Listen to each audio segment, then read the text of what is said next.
Sorry about that, ladies and gentlemen. I was going through some technical issues. Yeah. Do you want to listen to music or do you want me to go straight ham off the break? I'm going to let you decide. Go ham or listen to one song because I got to address some shit. And I'm going to address some real hardcore shit,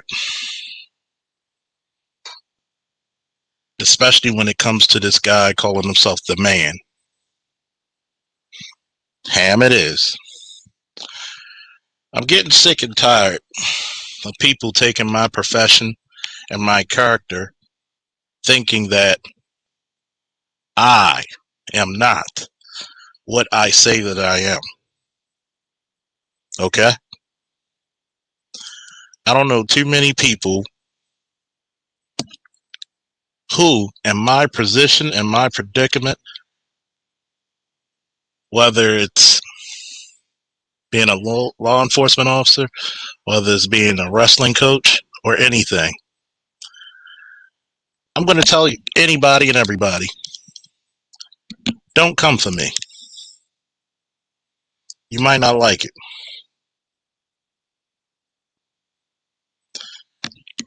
You might not. Because let's be serious about this shit. Not too many people are capable of what I'm doing. Not too many people have put in the effort, the goddamn effort I have done for black people and black boys especially.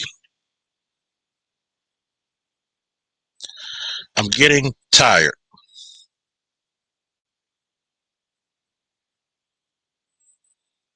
It's disrespectful to anybody who's a black man or black woman in law enforcement.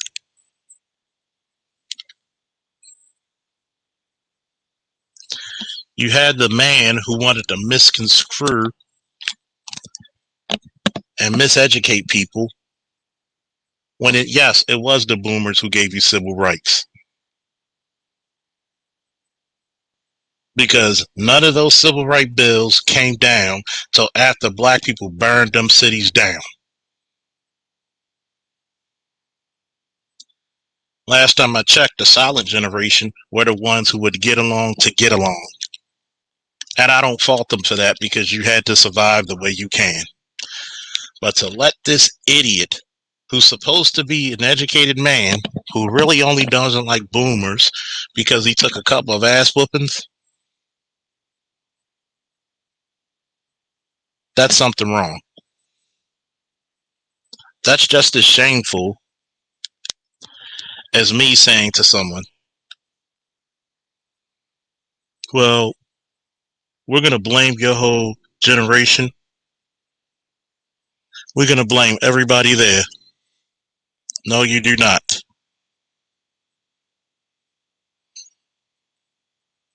You have to look and see the time of what people go through. You have to understand, which I think that a lot of people do not. What's up, Mel? Sir Out of Bayou, Alongo, Macho Man, Randy Savage, James Keel. You have to understand what type of threat constantly your grandparents and parents were under. It's easy for some jackass to make assumptions.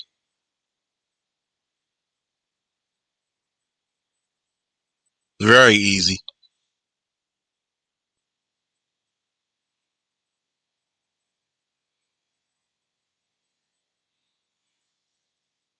It's very easy to Monday morning quarterback when you had 40 years of benefits given to you. Very easy. Very easy. But yet, I don't see anybody else offering any solutions.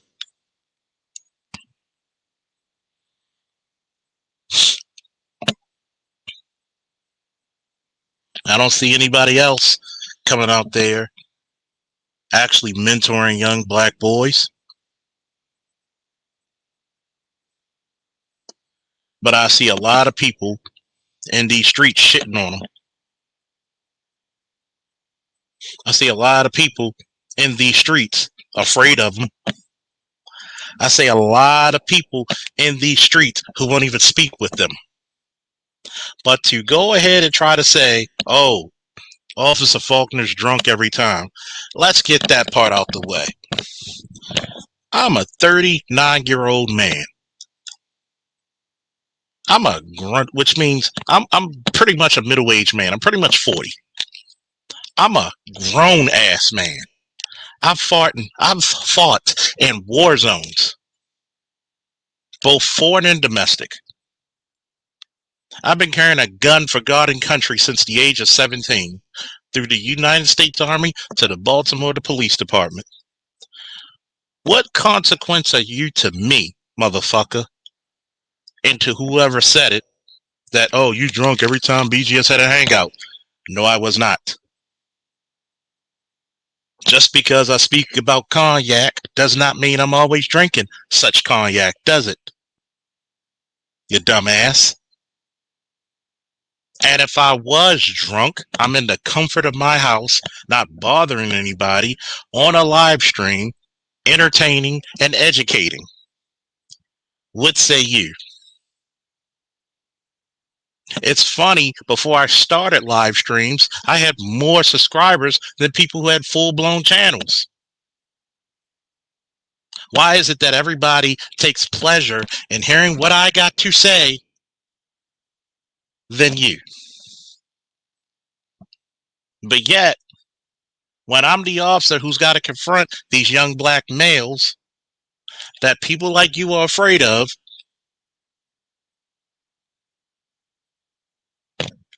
we don't have shit to say then, do we? Once again, what concern of you are you to me? What consequence are you to me now? Please, I'm waiting for you to, man. How about it? You're the idiot, and yes, I'm calling you what you are, an idiot who would say, well, black people, as soon as Martin and Malcolm got killed in the 70s, they partied. In the words of Art News Style, there are some people who got it in their heart of hearts who will not listen to logic at all. And for that one jackass who wanted to say, hey, I question his credibility if he's drinking. So what? So what? I'm sorry you don't have the balls to be a man and drink and enjoy yourself among friends and other fellow men. I'm sorry that you can't be a stand-up guy and actually do something for your community that isn't selfish. I'm sorry that isn't selfish. I'm sorry that you and the people you hang around can't even capture the essence of what I'm bringing. But you're going to test my credibility off of what you hear on YouTube than my track record of saving people's lives, both in Iraq and both in the city of Baltimore. As a matter of fact, on my way to work, leaving my ex-girlfriend's house a few years back on 295 coming from PG, an overturned car was in the road. It was myself, 2 correctional officers, and an off-duty Anne Arundel County officer who actually rescued the lady and her daughter when I had to actually break the glass, cut her seatbelt while the car's upside down, mind you, and leaking oil and fluids, and pull her out to safety. Men like you will never do that. You claim you love your community, you claim you all for black people, but you're the first phony motherfuckers to condemn it.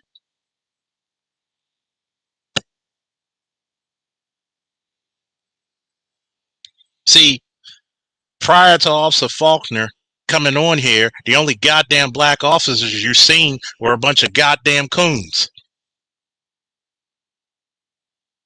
We're a bunch of sellouts, a bunch of people who will talk at you and not with you. A bunch of holier than I, holier than thou. I can't sully myself with the common folk type of Negroes. But you want to take off all your frustrations out on little old me. I'm going to tell you the same thing I told motherfuckers when BGS had his late nights on Google Hangouts. Come with it, come get it. You ain't mad enough for me to take me on. Number two, you whores ain't deep enough. You will respect me for as long as I'm a man. Fucking officer. Because I'm a man prior to being one, I'm a man during one, and I'll damn sure be one after. And I'll be damned if I'm going to let an idiot like you misrepresent, miseducate, and misdirect black men.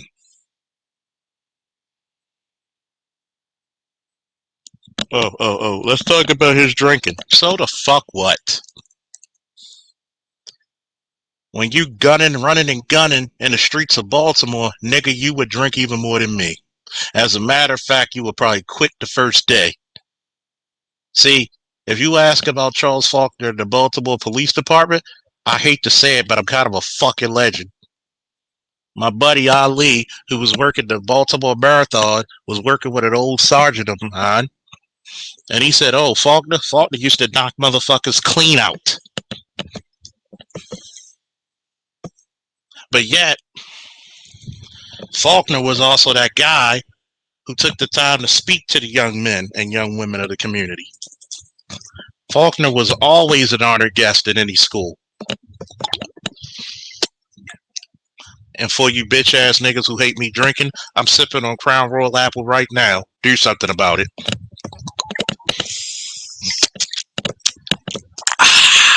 Refreshing, motherfucker. Now, where was I? How many black young men who I put myself as a reference, and the investigators came to my house saying, why should we let so-and-so join the United States Army? Because, guess what? You're getting a benefit. You're getting an asset. It would be a shame if you passed up on these guys. And they were like, you feel that strongly, Officer Faulkner? Damn right I do. And that was 3 years ago. 3, maybe close to 4. And both of my cousins are sergeants now. What say you about your work? Has anybody forgotten about the Gray Faulkner Initiative? Where Professor Cerulean Gray and Officer Charles Faulkner came together to benefit young black boys? To encourage young black boys?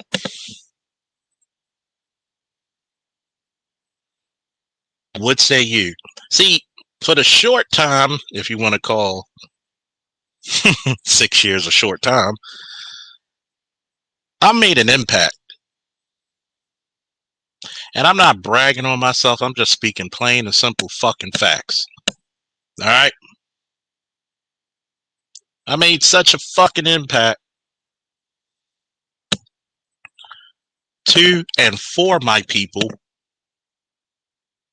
that most people will tell you, I never trust the police, but Officer Faulkner, you maybe look at them differently. Yes, I'm as flawed as they come, but you best believe I piss greatness. Okay?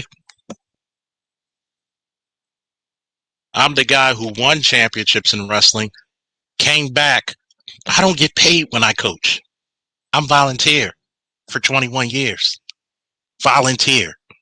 I do it for the love of my sport and the love of my fucking people.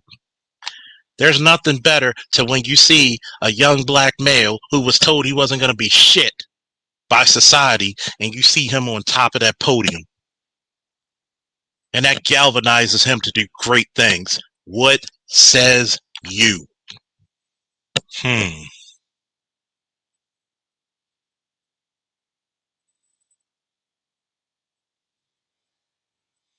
When one of the parents I coach threw their son out,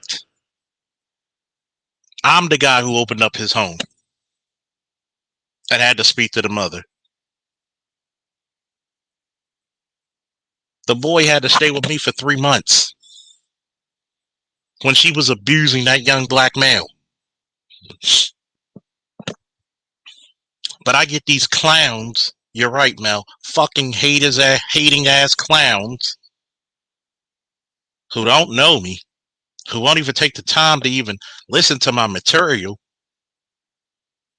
And I had to open up a home because I know how it feels not to have too many people in your goddamn corner, if anyone. That, my friends, is the plight of the black male in America. Every goddamn body so quick to give up on you. But we still got clowns. Oh, yes, Lord. We still got clowns who think they know more. Haven't done shit. Toilet paper has more functionality than you.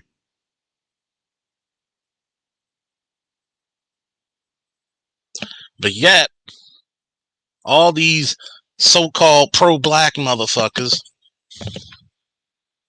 want to get in their fifis when I tell them what you're telling people to do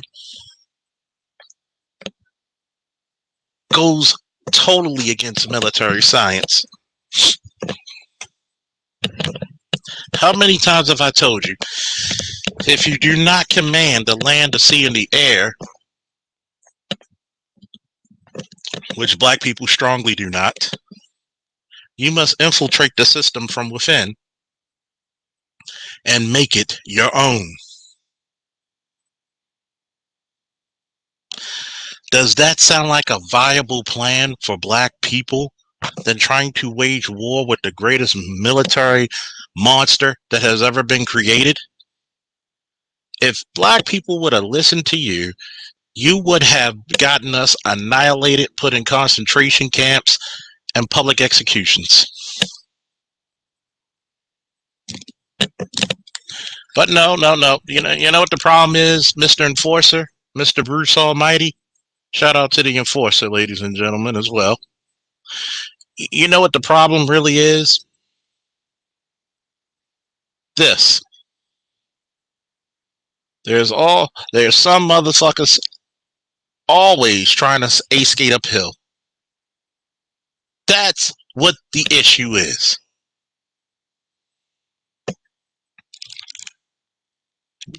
Blood boiling, we barely have command over our goddamn selves. And this motherfucker stating to me, like he knows military science, how the fuck you gonna get mobilizing black men? And this is all the boom. That's what America's gonna do to us. Drop us right on our goddamn head with a DDT. Drop dead twice.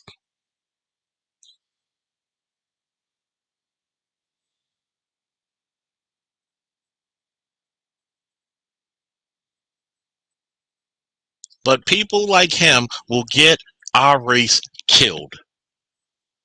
He doesn't understand, oh, it was the silent generation. No. It was the baby boomers who said, yeah, you call me a nigga to my face and I'm going to show you what a nigga I could be.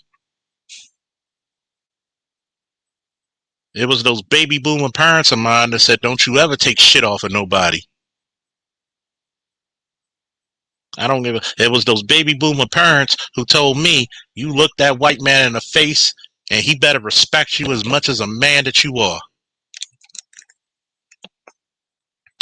See, I'm going to show you a picture of what baby boomers did when them Klan rallies came into the black community. And yeah, they were teenagers, just to let you know. Oh, you a nigga? Oh, I'm a nigga. Mom. See, when you have an idiot, let me dress up for this occasion. Excuse me, let me change my avatar picture. Get a little dressy. There we go. There we go. I gotta put my dress shit in.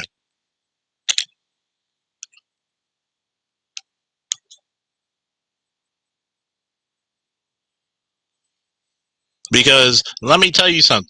My dad, when he was with the Marine Corps, he had to fight a lot of white boys. He had to put a lot of white boys in their place for disrespecting him in the 70s.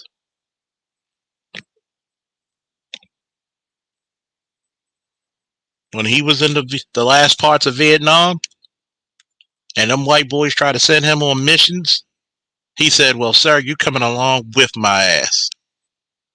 See, the DAT, when you give each other DAT, that was invented by the baby boomers. Does anybody know the history of the DAP? If you don't, say no in the comments and I will explain.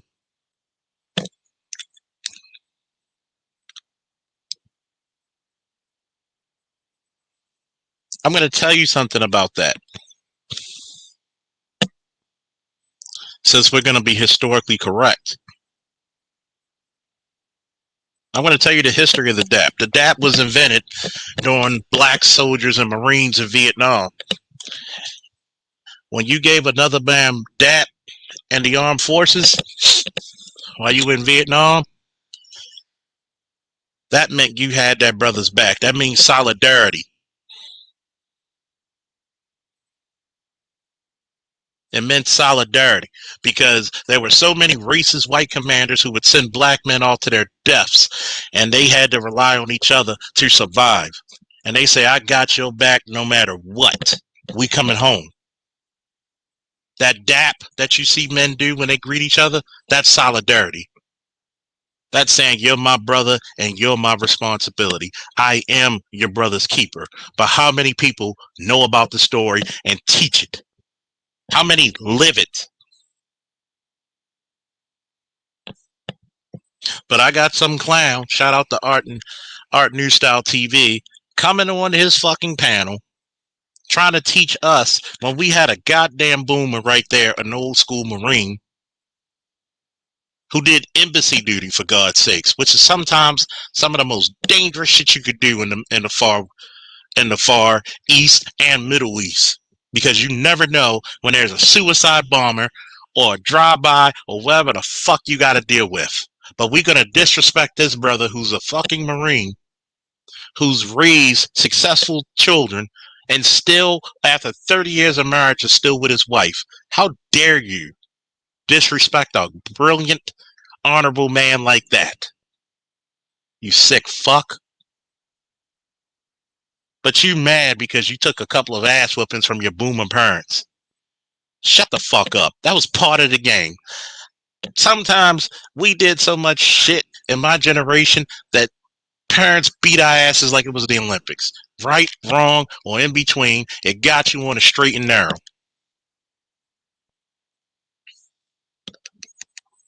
There's some shit that I had to talk to with my parents, but guess what? It is what it is.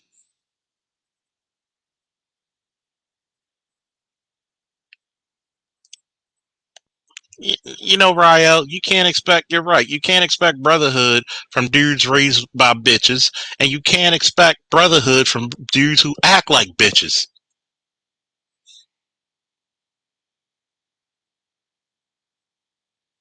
At the end of the day, I'm tired of this fucking division. I'm sick of all these phonies. What's up, Nino? I'm sick of all these goddamn phonies, especially these phony, tough, crazy, brave motherfuckers telling the men who put in the work, who put in the selfless sacrifices on how to do something when you don't even know who the hell I am.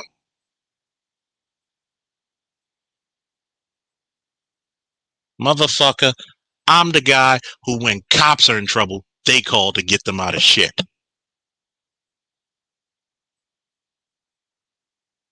I remember a female officer who got promoted recently asked me years ago, Faulkner, what do you do so much? You know what I do?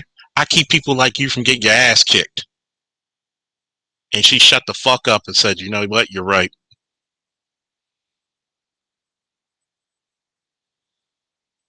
But guess what? I'm going to tell you this one, Bruce Almighty.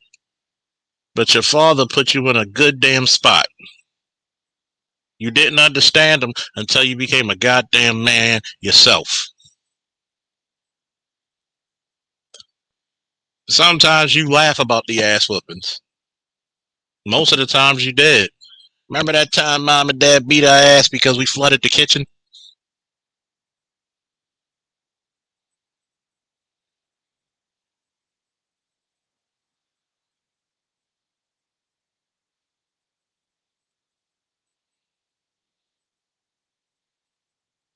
It happens. You grow the fuck up. One of the consequences of black women saying black men ain't shit is their sons growing up hating manhood and the responsibilities that come with it. Facts, Rael. Even brag about some of the ass whippings your mother and father gave about. You're right. But these dudes who keep blaming boomers, who never had to go through the shit a boomer had to go through. How the fuck does it feel that you had to go through the 90s trying to chase down your child's mother and she already trying to use the system against you? That was the first fucking generation that had to deal with that shit. The first generation to deal with the fucking rash of single motherhood. But yet, you got constantly Negroes challenging historical evidence of how great your ancestors are. Do you think them white boys will ever fucking tell you their fucking parents were fucked up, or will they make them look good no matter what?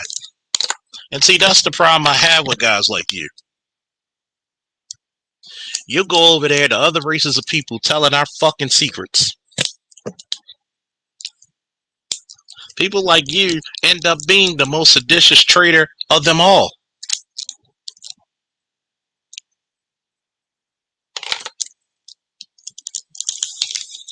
And you're supposed to be a year older than me. To shame and to laugh, my nigga. Well, he said, well, a police involved shooting. I said, he doesn't feel bad when a black man gets shot. I'm going to tell you something honestly that people may not agree with. Sometimes a motherfucker does need to be shot. Sometimes they do. Is that every case? No. I'm sorry. Just like I told DJ Music before, when he came up there butting into my business. You want to debate me on the Michaela Bryant situation, but you didn't even see the video where she was going to kill another female. Any cop that's worth his shit, that's worth his badge and gun, is going to take action. Okay? Like it or not. She forced the fucking officer's hand. Well, you telling me you think every cop is innocent? No, I do not.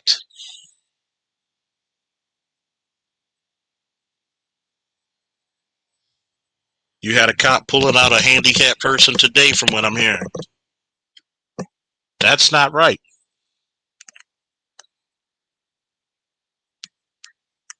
Unless that handicapped person was pulling out a weapon or a gun or trying to hurt themselves, there are other ways you can conduct that investigation.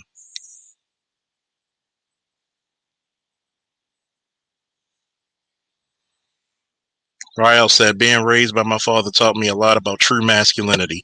Most of these clowns would cry if they actually had to see the hard shit they pops had to go through just trying to exist. Trust me, I've seen the shit when my parents divorced. There's some shit my mother put her. My mother's a good woman, but my mother did put my father through some bullshit that was unnecessary. See, we talked about that shit. Okay? I don't run and hide like some of these motherfuckers. I don't put up this air of invincibility and perfection. I put up the goddamn truth, ladies and gentlemen.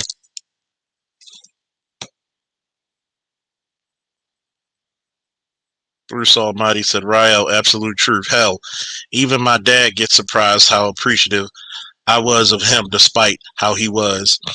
Message received, especially when I became a soldier and talked about light bulbs going off.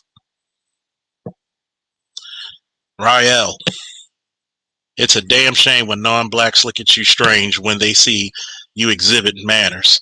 My pops was a Marine and always had me saying, yes, sir, no, ma'am. Excuse me, yes, ma'am, no, ma'am. You know why? Because when you have a male in a situation, you're usually going to get something called discipline, dignity, and respect.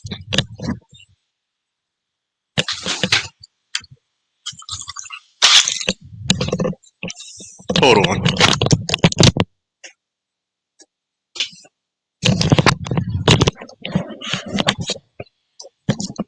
Remember that old saying? I brought you in this world, and I will take you out. That was invented by a black father. That was invented by a black father. Brought you in this motherfucker, I damn sure will take you out.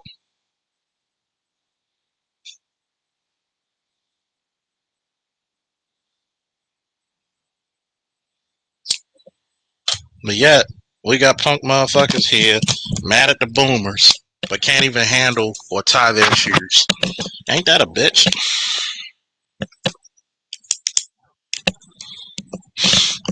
Oh yeah, for people who don't like cigars, I'm lighting one up right now. Nah, Black Mother didn't say that. And I can tell you why. Because a lot of black mothers didn't have to go through the stress black fathers had to, especially during the boomers.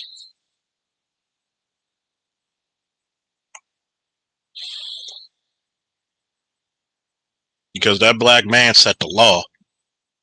Any overbearing mother you had to be taught by a father. Because she knew what masculinity and the representation of it was.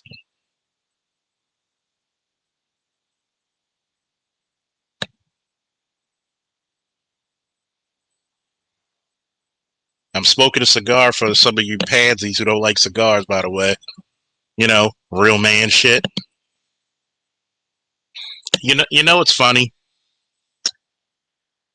My cigar smoking and my drinking has been so sexually pleasing to women, they even took the cigar smoking. How about that? Ain't that a bitch? I'm that bad of a man.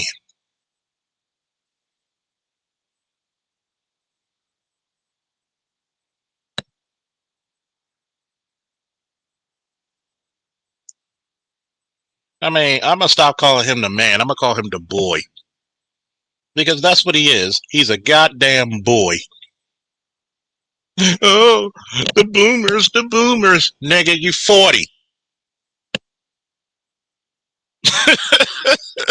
A 40-year-old man. The boomers. What you need to do, if you're a lawyer, police officer, whatever the fuck you do for a living, go get some fucking therapy and get over this shit. Fucking pansy.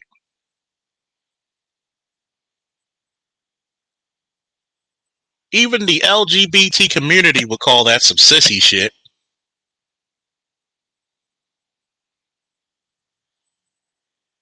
I got openly gay friends who would say that's some sissy shit.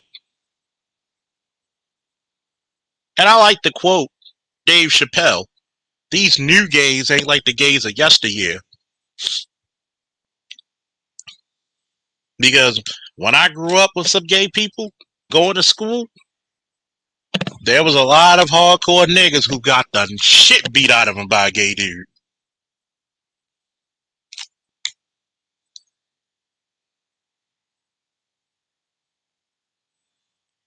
And anybody know me, you know I would say it to him if he was on this fucking panel anyway. Hell, I did.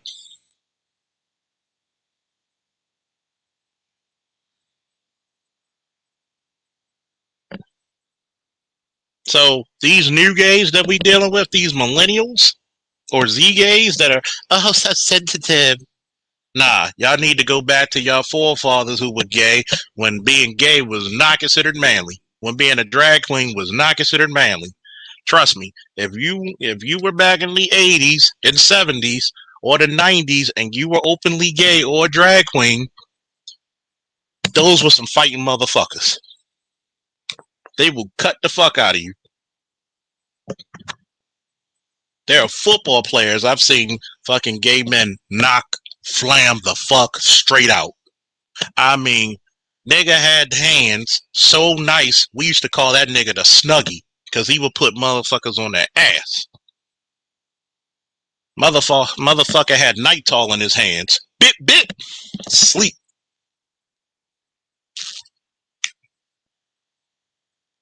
He had motherfuckers slumped over like crackheads in the wire.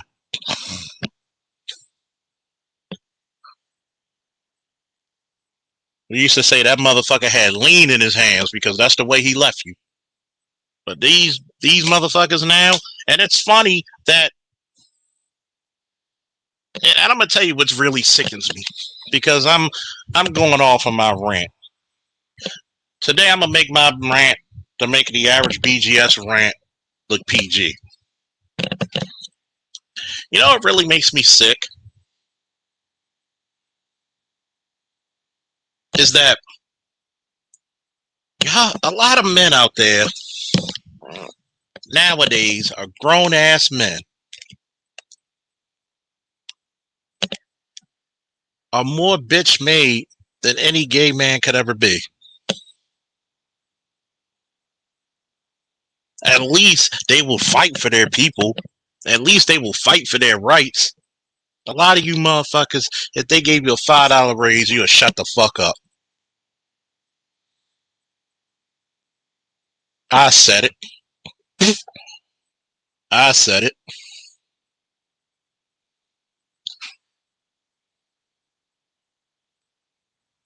A lot of you motherfuckers are so bitch made that y'all should be sitting down when you use the toilet for a piss.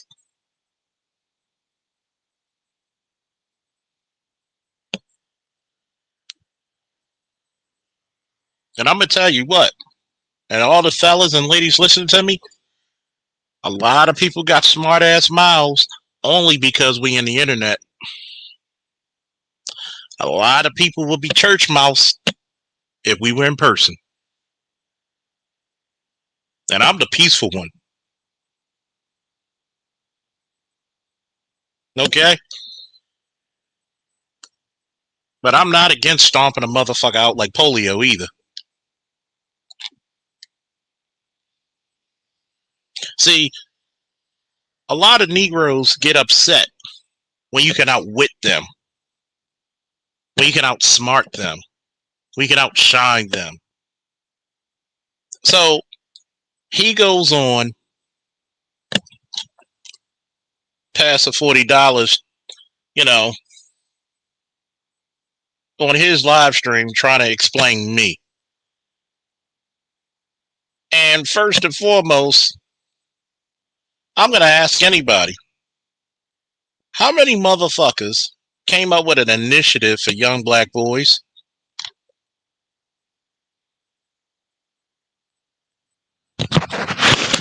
See, I'm going to have to do this one saying. Please, ladies and gentlemen, allow me to respectfully reintroduce myself for all the naysayers. Woo!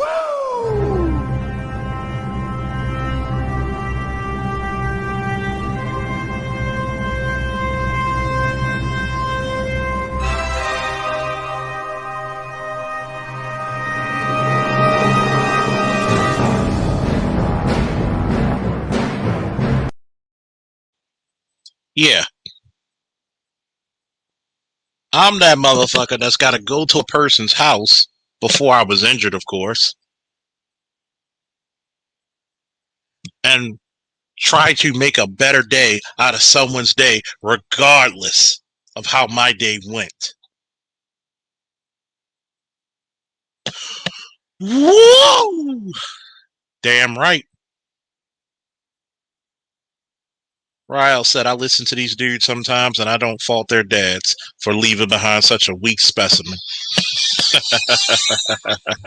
Hold on, folks.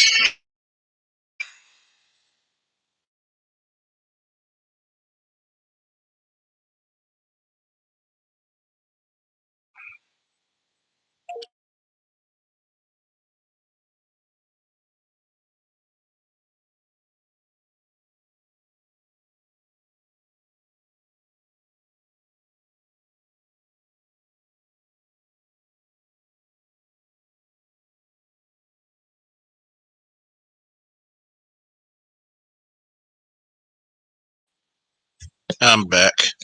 My son wanted pizza today. Delivery man outside. Oh, I'm sorry. I'm a single dad raising his child. I'm a strong, independent black male. I'm a strong, independent black male.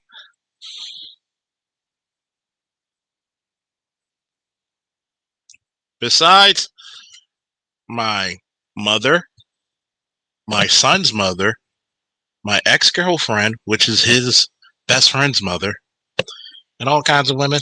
Oh, trust me, my son has a lot of mother figures.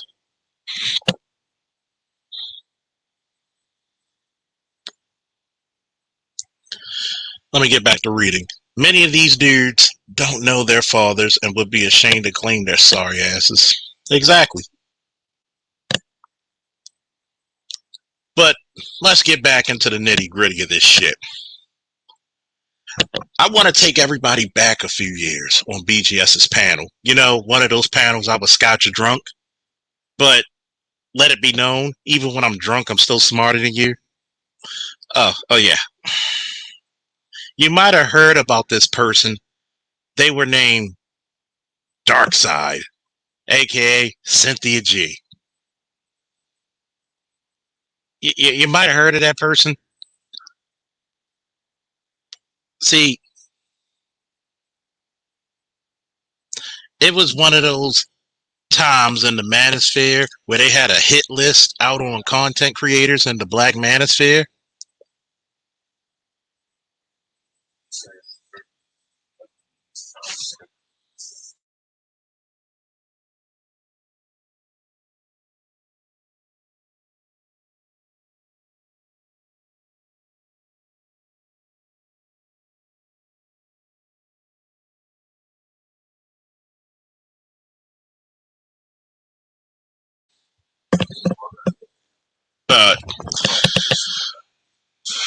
Uh, See if there's some downstairs. If not, shit, fuck it. We're loyal customers. Fuck it. Uh, See, number one, um, I'm gonna say something. All you hear is mouse squeaks now. Not from me. From whom? Cam Rob. From whom? I'm gonna paint this picture. During this time when in the manosphere, Cynthia G, Crystal Curzon, Chrissy, and all these broads had hit lists of getting rid of black manosphere content creators. And this is when Cynthia G was going up there like Omar's coming on a fucking wire. Everybody's scared shitless. And I just asked this lady this one question. How you doing, Cynthia? How you doing, doll? How you doing, love? I'm Officer Faulkner. Can I ask you this question? She was like, yes, go ahead. Can you please answer me? What's the opposite of a beta male coon? And she couldn't even answer. She was jaw locked and ran off the panel. Trust me, I'm more lying than anything else. See, in my pride of lions, we eat mice. We don't become them.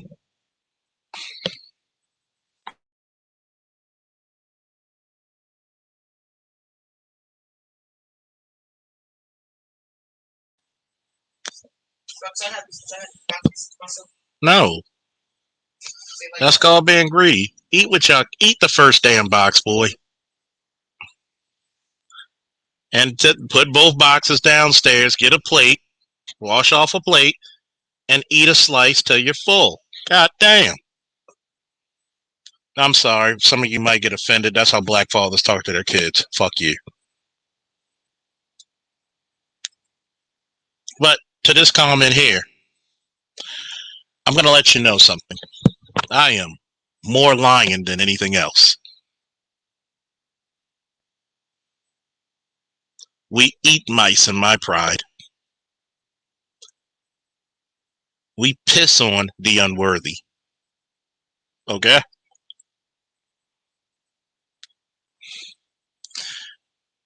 There is no one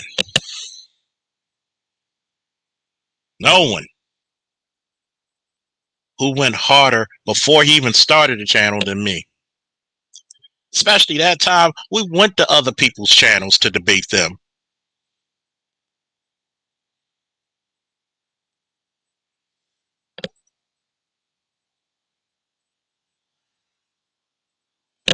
I'm going to always tell you this. Brothers and sisters, there are no fucking strings on me. And I pray there are no strings on you. Win, lose, and draw, I'm proud of my fucking service to my fucking country, my fucking city, and my fucking people. And there's not a goddamn thing you can say to diminish or erase that. How the fuck is a pissant gonna talk to a god any damn way? A lot of punk motherfuckers would have been punched in their chest a long time ago.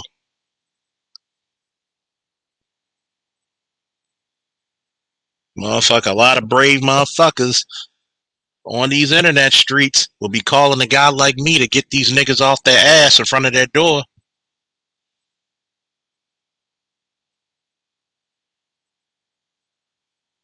But like Daddy Falk once said, an ass whipping cures what ails you.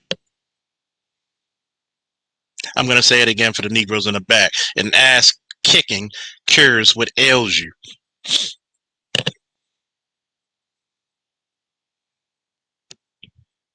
See, I always like it when I hear, well, the boomers were abusive and all this shit. Well, dude, get some therapy. Man the fuck up. You're a father now. All that fucking shit that happened to you when you're young, I'm sorry. But you're 40 fucking years old with children. You need to stop whining about the boomers and start picking up all their greatness and moving the fucking ball towards the other side of the fucking end zone instead of staring at the 50 goddamn yard line in weakness. You know, speaking of football, I want to use this example. There's a guy, you might have heard of him. His name is Lamar Jackson. Fumbled at the goal line. Was losing 22 to what? 9? 25 to 9? In the fourth quarter alone, came back with the fury of the Almighty God. Soon as the overtime hit, you know you're not getting that ball back, bruh. You know the game over, bruh. His confidence is through the roof. Hold me 19 points in a fucking hole. Despite where he started, he came out victorious.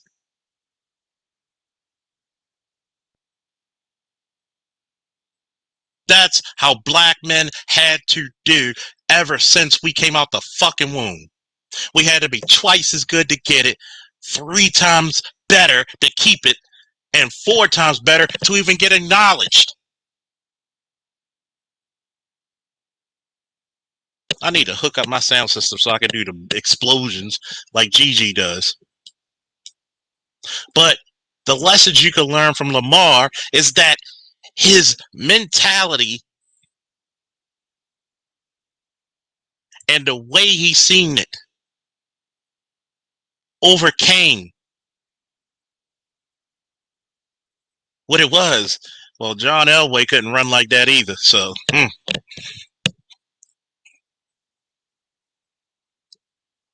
See, it's called promise, problem, and provision. How you look at your situations determines how you're going to go through them and what happens afterwards. But no, we still got niggas 40, 50 years old whining about shit since childhood. That's all. That's all. We got a bunch of grown men still pissing in their pants. My mommy, my mommy treat me bad. My daddy, he treated me bad. My parents weren't there. Shut the fuck up. You need 1,000 cc's of man to fuck up. Half these motherfuckers don't put their fucking pictures on these thumbnails because they look like the back of a fucking frog's ass.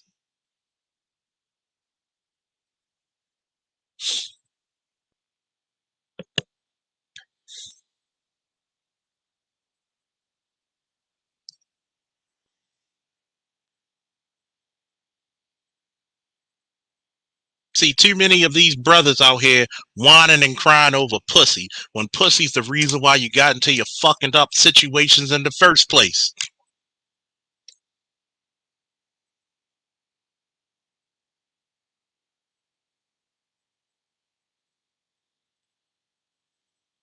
Oliver the Gray said, also, Charles, the military grew me up.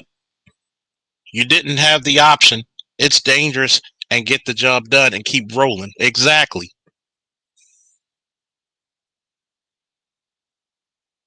It's called being a goddamn man. You're either gonna look at the goddamn refrigerator and table and say, damn, we ain't got nothing to eat. Or you're gonna be the man busting your ass to put food on the table, the lights over your head, and a roof that's connected to it. Whatever happened to those type of men? Whatever happened to being a man of honor?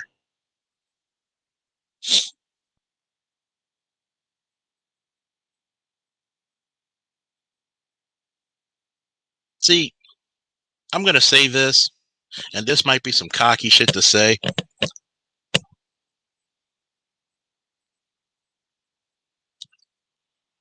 Motherfuckers like the man ought to apologize for being born in a universe where a man like me exists.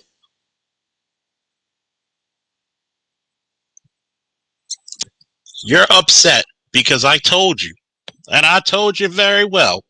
Hell, G said something stupid. I'm a man. Yeah, that's stupid. I think you're a smart guy, but what you said was stupid. I didn't back away from what I said. I said, dude, that's stupid.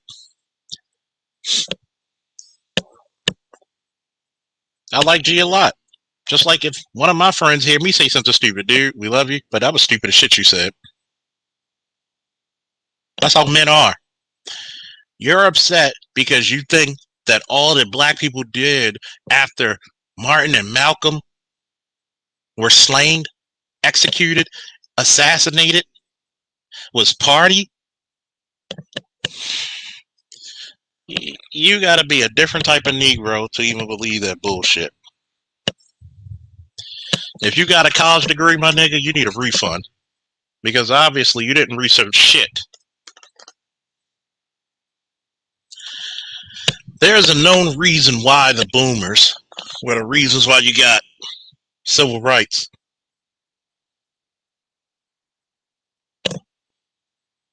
Was because them boomers said, you kill our fucking leaders, we burn this bitch down. It wasn't that kumbaya shit that won people over, okay? The one thing white people respect is power. When you got the power to make 100 cities burn in ashes, oh, well, wait a minute, we're going to give y'all jobs, we're going to give y'all housing, just please stop burning this motherfucker down. And that's what it took. So you goddamn right, we will celebrate. Black people are party people any damn way. We're the rhythmic people anyway.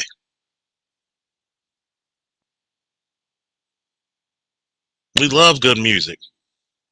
Anything with a beat will draw a nigga a mile away. So what?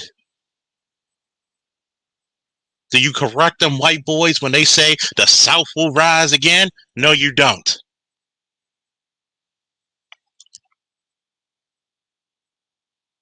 But you're upset because there's some niggas who are just as intelligent and maybe in certain subjects more experienced than you.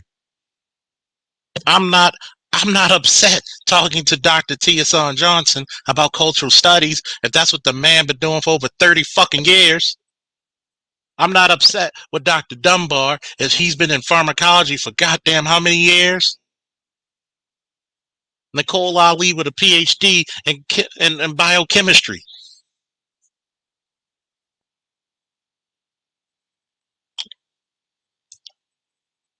So when you have a law enforcement expert who's not on some coon shit, who you can ask questions one on fucking one, why don't we ever take advantage of that instead of going to our ignorant practices of, I don't like to speak to the police?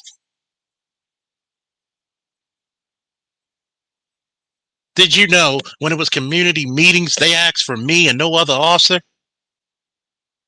Because I kept it real. Even at my son's schools or summer camps where I volunteered to talk to the kids.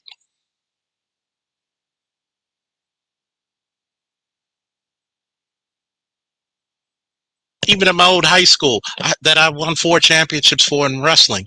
Even went to Germany and got a bronze medal. One of those championships were to a private school called McDonough. I won the Ray Oliver tournament against all these big name wrestling schools.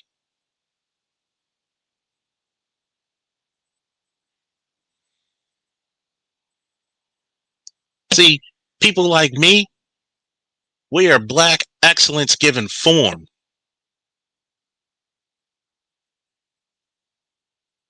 We are black excellence giving motion. Mel said, Charles Faulkner Jr., oh, let's not forget some people in this space thinking they know more. They know your job more than you did, who worked it. Shaking my head. You goddamn right.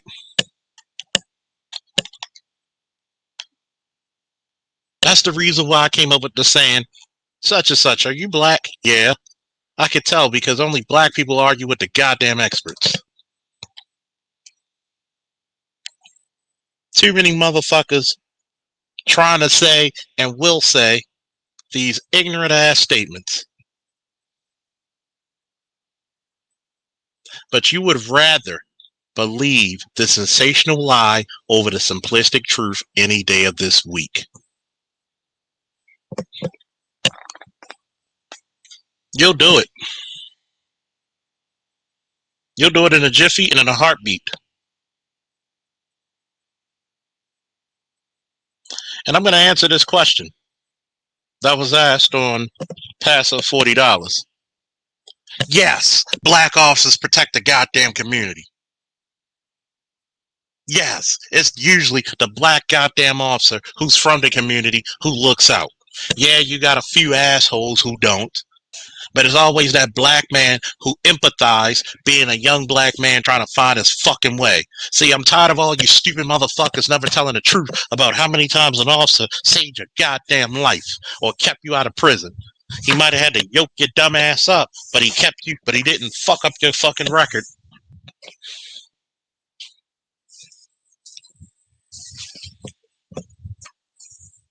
That's all y'all want to do is be a bunch of struggle fucking artists.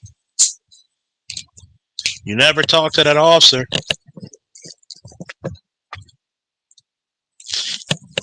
who looked out for you. It's the only problem with black people. We only remember the bad.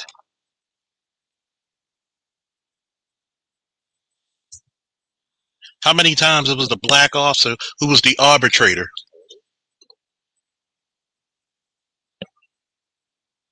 How many times it was the black officer who had to come in there and say, you know what? You know what, Sarge? I got it. You can go back. I got it. How many times it was the black sergeant or the black officer who had to go volunteer playing basketball, teaching wrestling, even helping people with math, reading, and other sciences? Because sometimes the only goddamn male authority figure they'll ever see is a black man in a goddamn uniform. Because too many of the fucking men of this generation are too fucking weak to take some goddamn responsibility and run with the goddamn ball like some Eric Dickerson shit.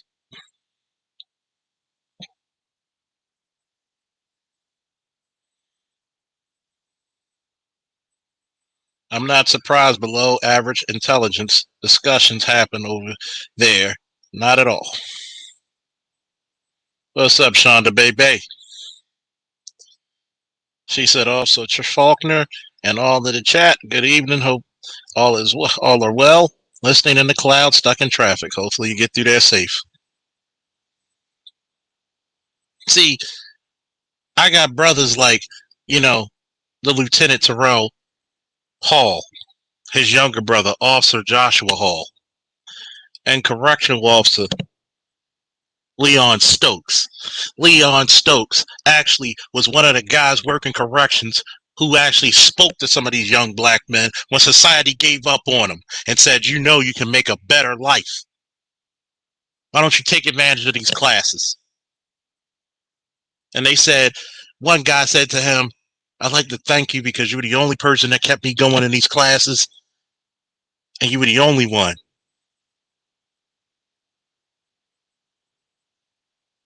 But I get questioned with my fucking credibility for fucking what?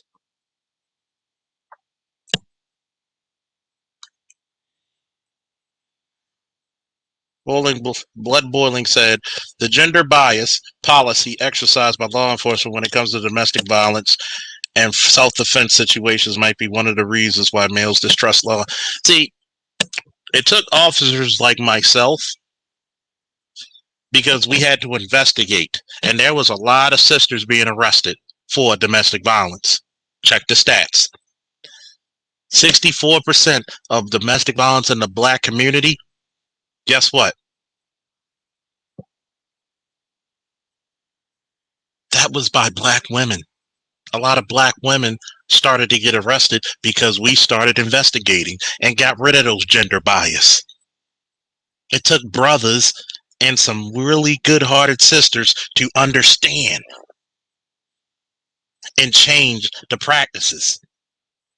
My man Nino said facts about that because I had issues coming to the hood after work, visiting friends or family while in uniform. Dirty looks seem to want to kill. I mean, you should be proud of anybody who takes up and put their body on the line to protect his fucking people.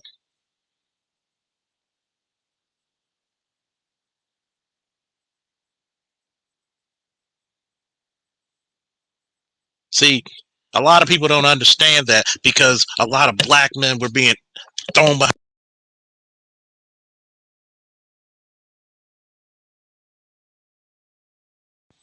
A lot of black officers had to go look and say, wait a minute, we need to change the policies on this and actually do some investigations.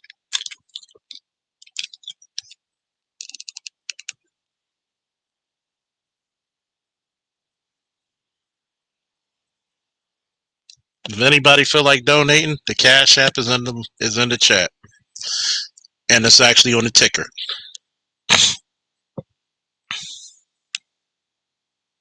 See, I'm going to ask you something. When people have a issue with my smoking cigars and drinking,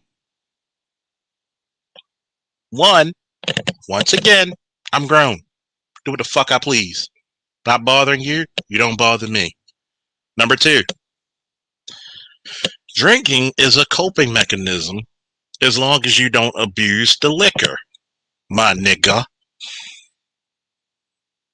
So if I'm running and gunning in the summertime and I get 13 to 20 calls per night and I want to take a fucking nightcap, so fucking what? I piss greatness for those 8 or 10 hours that we used to work. There ain't none of these new officers can show me shit. Because when I first got onto the department, we were working 6 days on, 2 off, and every so often we had 3-day weekends, 3 times or maybe 4 in a row. Imagine working 6 times before you see your first day off. Please. I'm going to open it up for a little bit since people want to chat. I'm going to hear what y'all got to say.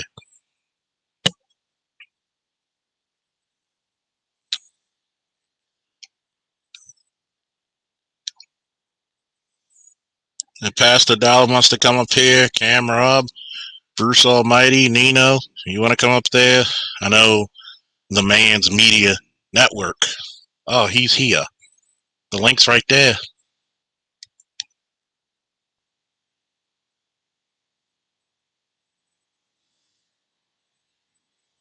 Because first and foremost, I'm going to tell you before anybody tells you, yes, you said some asinine shit about boomers. Just because you grew up with certain boomers does not mean you demonize the whole fucking generation. Yes, those ass kickings and burning down of cities gave you civil rights. When I heard the guy saying, well, it was the 14th Amendment, if we didn't have civil rights to make us full citizens, why the fuck would we need a Civil Rights Act? Riddle me that, Batman. Please. Please.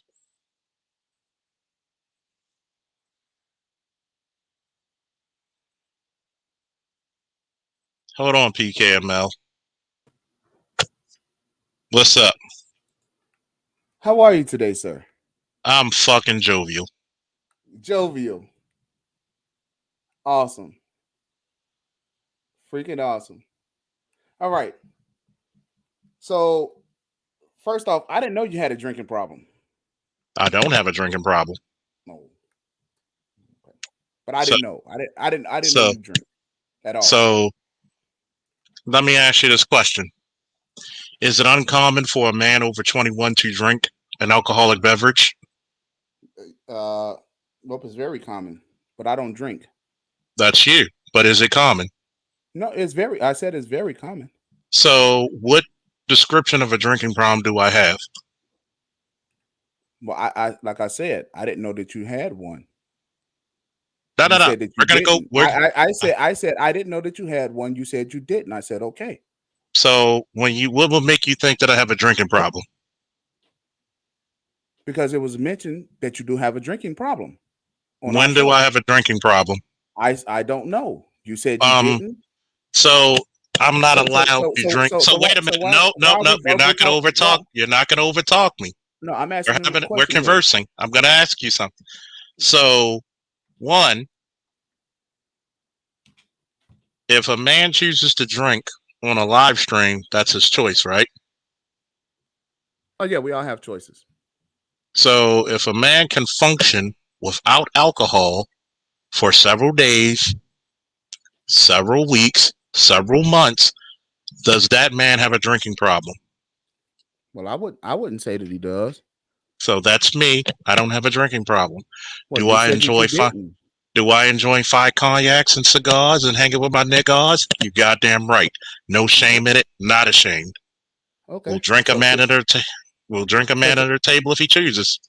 So to everyone who listens to our show over there, right? As you heard it first, Officer Faulkner said that he does not have a drinking problem. I think all my viewers and listeners know that. Oh, okay.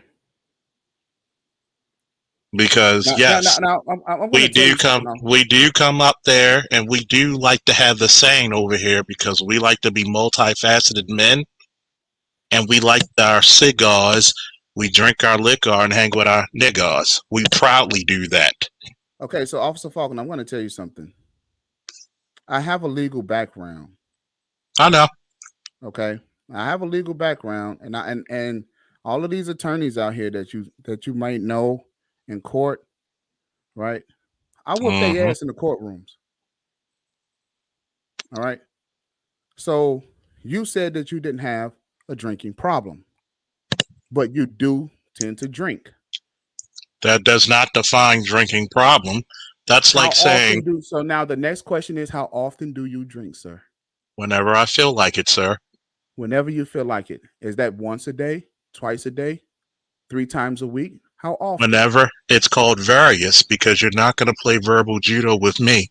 That's not a If I choose to have 10 drinks a day and not drink for the rest of the week, that's up to me. Let me ask this one question, attorney. What's the legal drinking age of American citizen? 21. How old am I, counselor? Well, as far as I know, that you're in your 40s. I'm 39. I'll be 40 39. next year. Okay. How many years is that above the legal drinking age? Listen, if we want to No, no, start no, asking, no, no, no, no, no, no, wait a no, second. If no, we no, want no. to start How asking, if we many want to start years asking, if we want to start above the asking, drinking age is that? And okay, please, how many years is that, sir? what did that give you? 18 years.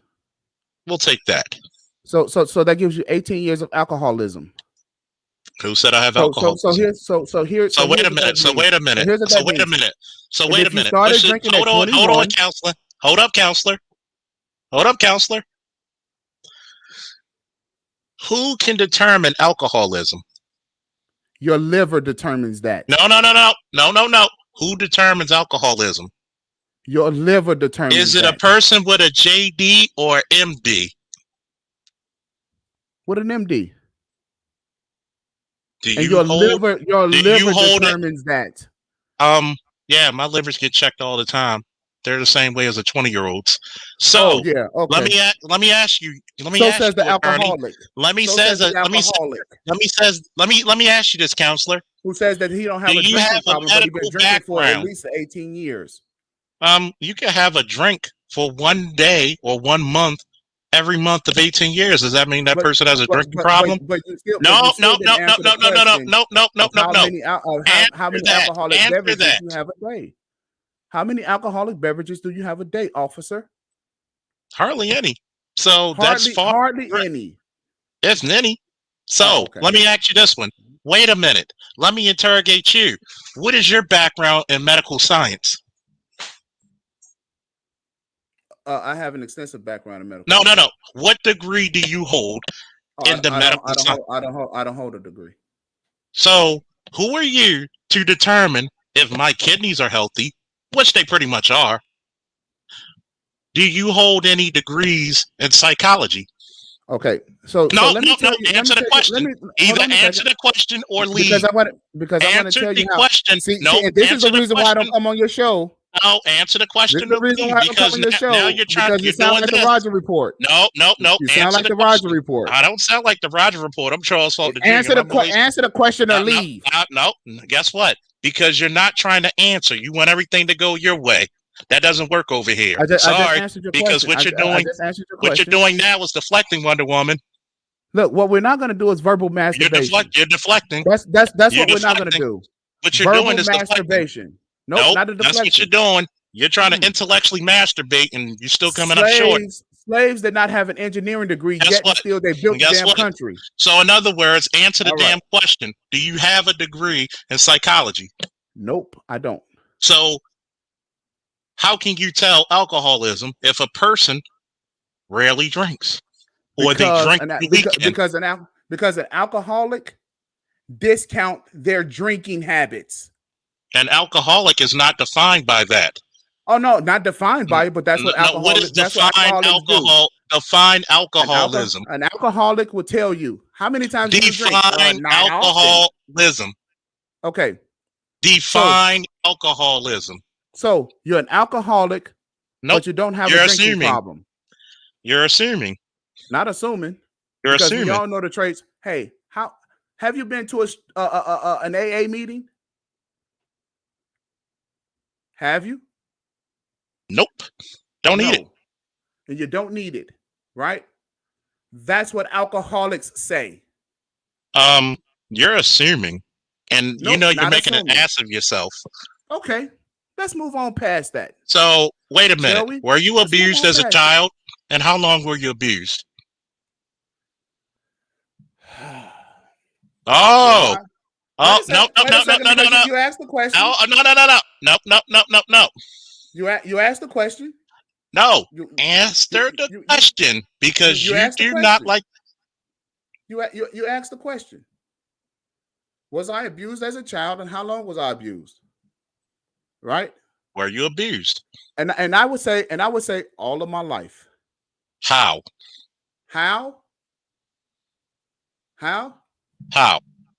Verbally, financially, emotionally. I mean, how many other ways do we have to say how these baby boomers abuse us? How? This is what we know of as abuse. So We're gonna look up. We're gonna look up something, right? Right, counselor. We're gonna look at this. I don't know if you can see it. Symptoms of alcoholism. Unsuccessful attempts to limit alcohol consumption. Today is the first time I drank alcohol in over a week. So I can limit. So I can limit. So in other words, no, you will not interrupt me. Spending more you guys, don't time that sound to like drink. Kevin Samuels? No, that you will not. I'm gonna tell you, motherfucker, don't interrupt me on my fucking show again. Sound like Kevin Samuels to me. I'm gonna tell. I don't give a fuck if it sounds like Kevin or not. Don't do it. I'm actually. In other words, we're gonna stop it because you're defining something that's out of your fucking realm of expertise. And you think somebody's stupid enough to listen to your verbal judo. Loss of control on the amount of alcohol consumed. Well, if a person didn't drink for a week, they don't have it. Memory loss. I remember very well. My memory, sometimes depending on the subject, can be quite encyclopedic. Unable to discontinue alcohol use despite physical, social, and interpersonal problems. I don't have any of those. Gives up social life, activities, and hobbies. I'd be damned if I'm gonna stop video gaming and collecting comic books and working out. Be goddamn. Preoccupation with thoughts of obtaining and consuming alcohol. There are no strings on me. Okay? None whatsoever. Just let me know when you finish. Now you may speak. Do me a favor, share my screen then.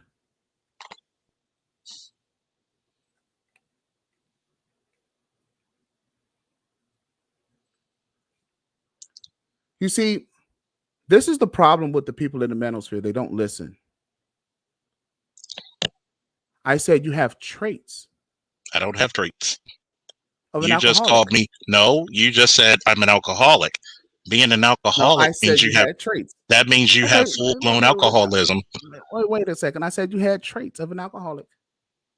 These are symptoms, right? And you can look this up anywhere. They are impatient. So wait a minute. I can look up abused children. I can look up abused children with antisocial behavior, right? No. How many friends do you have? So wait. So this is what we're gonna do? Yes, we're gonna do that. So you get to interrupt me, but I can't interrupt you. Guidelines. But guess what? What traits do I have? So these are your guidelines. I'm gonna let you speak because you're doing a better job than what I can do of insulting yourself.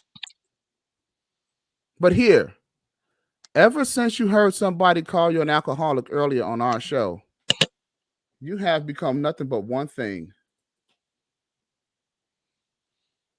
Defensive. People tend to get offended. You have been. If somebody, wait a minute. I'm going to ask you a question. If somebody calls you a child molester and it's not true, would you get offensive by it? Nope, I don't have to defend it. You want to know why? Because I know what I do. No. So if somebody calls you a child molester and say it all over the broadcast of a live stream, you wouldn't find it offensive? Nope. That's you. Most people would, and that's very common. Look, and guys will say, because people say things. Nope. And if there's certain shit you don't. There's certain shit you don't say. By the way, I'm gonna go take a sip of this Crown Royal apple. You don't mind? I'm an alcoholic. Yeah. You know. So y'all, I want you to prove to me. I want you to prove to me. Everyone who's listening, we're potentially going to be talking to a drunk person here, if not now, very soon.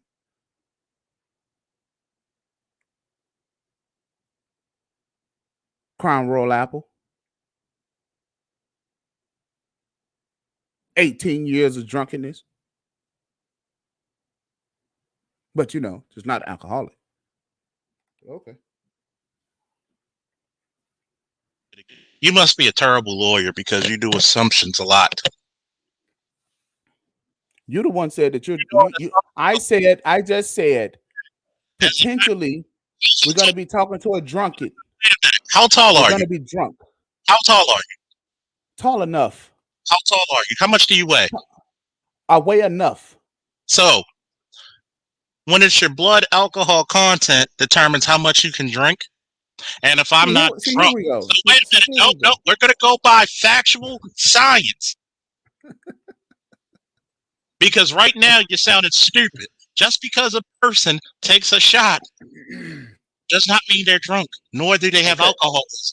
You're doing what you're doing best is assume instead of actually checking the facts. So let's just do like something that here. one guy. Just like that one guy who said, "Well, he's drunk all the time." I rarely drink on live streams. You have to understand, you're an idiot. If you really think that, oh, somebody who enjoys liquor is an alcoholic. And when I read all the symptoms of alcoholism, not one had strings on me. Well, here you go. You're still defending your drinking. No. I'm proving my case, counselor. No, you don't. Why? No, I'm proving my case. Why does it matter to somebody like me? Because guess what? Because you're making accusations. Remember, making an ass of yourself. Then getting a factual story. But why does it matter to someone like me? Why not? Because why? Why are you upset? Why are you upset with a guy who's supposed to be an alcoholic? Are you mad because this alcoholic, quote and unquote, outsmarted you? How? Because you said some idiotic shit about the boomers getting into disco dances when we showed you proof after proof that the boomers did not take that shit lightly. Hey, when it was the silent generation, when it was the silent generation who had that get along, don't look a white man in the eye mentality. Do me a favor, everyone. Raise your hand and tell Officer Faulkner when the disco started, please. The 1970s. Who cares? All the sweet music, Earth, Wind and Fire, Maze, Ohio Players. And what's wrong with listening to Maze? Because we play a lot of Maze and Frankie Bev. What year? Guess what? The 1970s. We play Maze and Earth, Wind and Fire from the 70s to the 80s. So and guess what? Your point is my point is black people make beautiful music. Your point? Oh wow. You telling me that black people who went through hell in this country can't enjoy themselves like every other fucking person? So last night. So when we went to the 70s, remember, wasn't that the strength of the Black Power movement? Wasn't that the time that we got black women to wear their natural fucking hair? Shout out to George Duke. Really? Was it not a time when black men who were getting into college more than any other time in this country at the 70s, was that not the most refined black man that we produced in this country? Hold on a second, my man, because we peeled up a list. Because we want to drink and have disco? Man, targeting you is a waste. Okay. So we pulled up a list of cities that burned. And guess what? They hurried up and signed them damn papers for civil rights. The Civil Rights Act was signed in 1964. And guess what? They fucking put more shit into litigation, did they not? They killed Dr. King in 1968. Did they not? In 1968, they put extra shit on there because they were losing their major cities. From watching our show today, they had major cities burn in 1968. How many days did those cities burn? Does it matter? It does, because it was less than 2 months. Guess what? It was less than 2 months. Guess what? Less than two, how much does it take? Months. How much time does it take for something to burn? Oh, it's supposed to take less than 2 months. How much time does it take for something to burn? No, because here's what you said. How much time does it take for you to make a point? You said, "Oh, well, we don't. We got their point across." And I quote, we don't mourn for a long time. What you said, and I quote, that guess what? All we did was go in the 70s and party and smoke cocaine. Well, most black people could not afford cocaine. All right. Do you not realize that that's inappropriate behavior? That's not inappropriate behavior. But guess what? What was appropriate behavior? COINTELPRO? No. The Black Panther Party? We're talking about by the boomers. We're talking about by the boomers. Because a lot of the boomers started organizations that we still praise today. That we praise today. But guess what? The only reason... And it was only one organization, which was the Black Panther Party. That wasn't the only party. Which one? That wasn't even the early Crips were not a gang.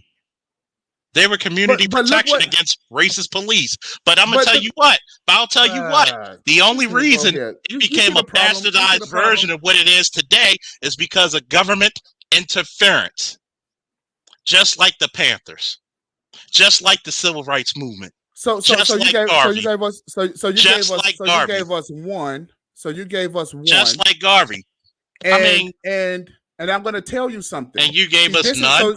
So this is the whole deal here. So wait a minute. Let me ask you this question. No, first of all, we're talking about the boomers. We're going to ask you because you're 40 and you're talking about shit that went past your head. Fuck the boomers. You're a man now. What are you doing for the black men now? Oh no, we're going to get to that. No, we're going to get to it now. Listen. No, first of all, you don't control me.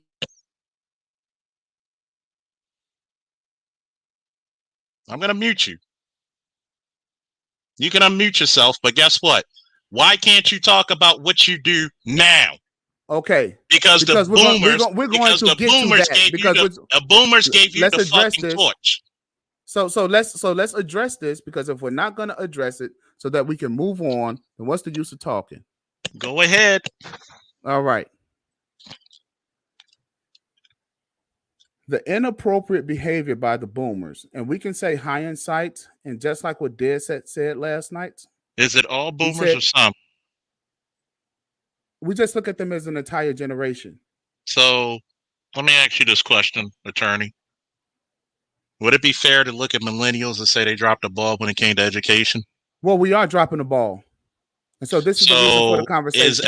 If I'm not allowed to finish, then there's no need for the talk. Ask you this: is every generation flawed? Oh yeah, and we're hella flawed. That's not the question. Is every generation flawed? I would say so. Have you or I lived in the boomers' time coming up? No.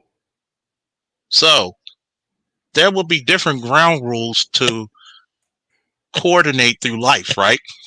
There is. Compared to today, right? There is. So in other words, we have the privilege to Monday morning quarterback 40, 50 years ago, correct? Yeah, we do. So we can learn from the mistakes they made and follow the greatness that they put upon us, right? There's nothing great that they put upon us, but yes. Okay, stop that. You know it. I told you that. You know it. If black people were left alone, let me ask you this. Let me ask you this, right? Please tell the audience, what greatness have they put on us? Are you here? Are your parents boomers? Okay. So other than having us, are your parents boomers? Other than having us, what else? Are your parents boomers? Yes or no? Yes. So we've already been down that road. So in other words, that's already the presumption. Why are you constantly trying to shit on an entire generation because of something you personally went through? No, because it's not. But a lot of these, I'm going to tell you something. You asked the question. Now, allow me to answer. Go ahead. Okay, so he asked the question, why? The issue is not what they did or did not do, because we can talk about the shoulda, couldas, and wouldas of them all day long. No, we're not asking shoulda, coulda, wouldas. We're asking the question why, and I'm getting to that. I'm getting to that. Why? I'm not talking about the shoulda, couldas, and wouldas. We're not talking about what did they do and what did they do. You continue to interrupt. I'm answering your question. The why. The why is Why I continue to shit on them is because of how they are affecting us today. What did they do? Okay, I gave you the example. I gave you the example of yesterday. I mean, of a few weeks ago. How I received a phone call from someone about a boomer who locked themselves in a room with a 4-year-old child.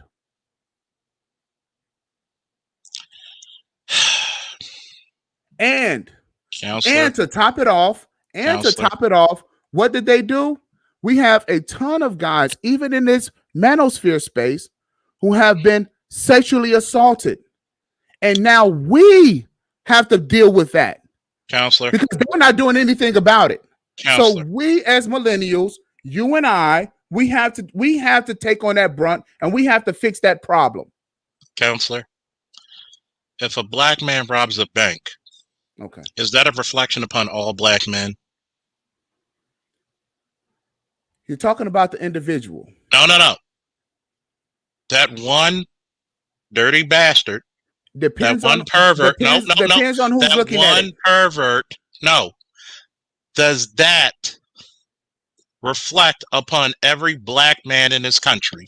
Yes or no? It depends on the person who views it. No, it does not depend. Because one person. Okay, so basically, ask white people that. Guess what? White people are racist anyway, so their fucking opinion is tainted. But you see what I'm saying? Now you see what I'm saying here. It depends. They're looking for one reason, but does that represent every black man? I would not say so, but they do. You're an intelligent man, and I'm going to treat you like you have intellect, like I do. That does not represent all boomers. Okay? Did I say that it did? Because if we're going to talk about some shit, a lot of families in the black community would not have any type of wealth if it wasn't for the boomers getting the benefits and working and putting their kids through school. But we're talking about sexual assaults here. And sexual assaults is rather low in the black community. You have almost an 80 percentile that all sexual assaults occur in the white community. Say, do me a favor, everybody who's listening to this show, so that Officer Faulkner here can be educated. Does it happen? Does it happen in the black community? In this manosphere, about everybody that's in this manosphere who's been sexually assaulted. Once again, stop trying to fucking overtalk me. I'm not overtalking you, sir. Because what you're doing is you're spreading a false narrative. Okay. You're picking cherries from instead of fucking cutting down the whole tree. Oh. This tree here because there's guys who need treatment. No. You're sending one example of one fucking boomer doing something immoral and illegal does not reflect boomers everywhere. That's a fucking misconception and a lie. When majority of boomers men who would have caught that motherfucker, he wouldn't have been found. You know it, and I know it. Because of that sick individual, both mentally and physically, emotionally and spiritually, guess what? Hey, Bruce. The fathers would have kicked his ass. Bruce, you're absolutely funny. Now, if I could speak, please. So wait a minute. You're going to go by one individual. I didn't say one. To demonize an entire generation, that's low. I didn't. That's say some one. white supremacist shit right there. If I ever heard some, I didn't. That's say some one. feminist shit. If I ever heard some. If I can't speak now, there's no reason. Go ahead and speak because speak with some sense. Right. Here's what I said to you. There are guys that's in this manosphere, and because you like to overtalk people, you like to downgrade and discount what it is that they're saying. They're trying to tell you they have been sexually assaulted by boomers, and you don't want to fucking listen. Not everybody was sexually assaulted by boomers. Not everybody was sexually assaulted by boomers. There's guys in the manosphere. Why don't you care about this? Is there a case by case? Again, because there's a lot of millennials. There's a lot of millennials who were sexually assaulted by other millennials. There were millennials who were duh. No. That's either yes or no. I'm going to answer your question. I'm going to answer your question. Number one, I had one of my long-term and long-time subscribers, viewers, and supporters, and a good friend of mine, and his name is A.L. Evans, who had to say some foul shit that happened to his 16-year-old daughter by his nephews who were in their early 20s. See, number one, you weren't shooting with me in the fucking gym, and you weren't doing takedowns on the mat with me. You don't want to talk about the boomers. No.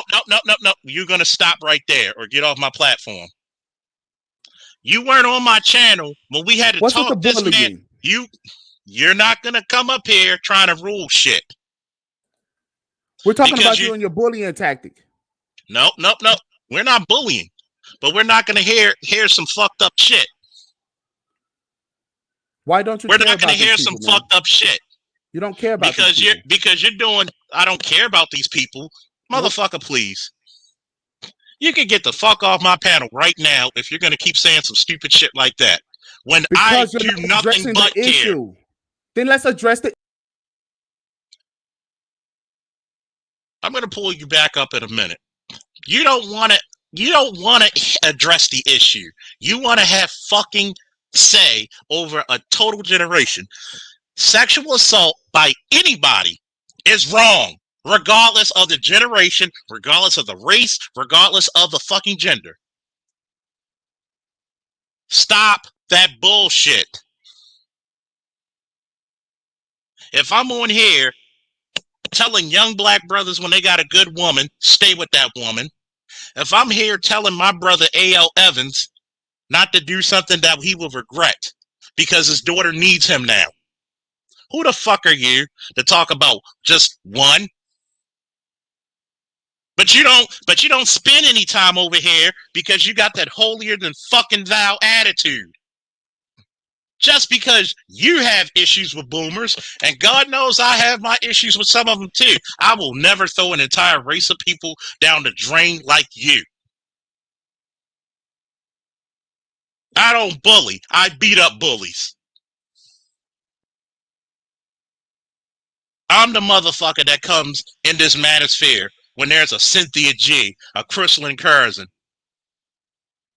any male idiot who wanted to come over here trying to shit on the black fucking race. See, I don't know if I'm going to say this once again. Allow me to reintroduce myself. Charles L. motherfucking Faulkner Jr. When them white boys come over here and they try to come over saying some fucking passive-aggressive racist shit, I check that in the fucking box. When there's people that are so-called in the manosphere will be kissing their asses. You don't fucking know me.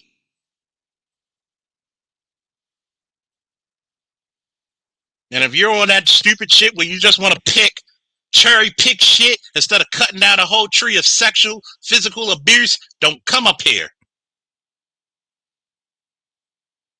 Because too many goddamn people are trying to fucking see the trees and missing the entire forest.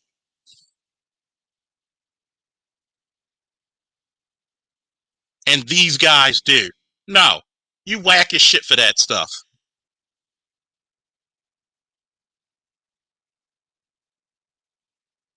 You whack your shit for that stuff.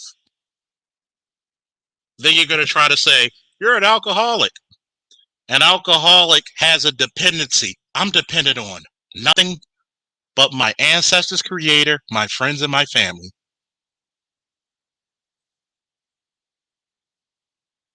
Enforcer, PK, Dan. What up? Mel. What's up, man? What's up? Hey. But yet, I'm going to explain something to you.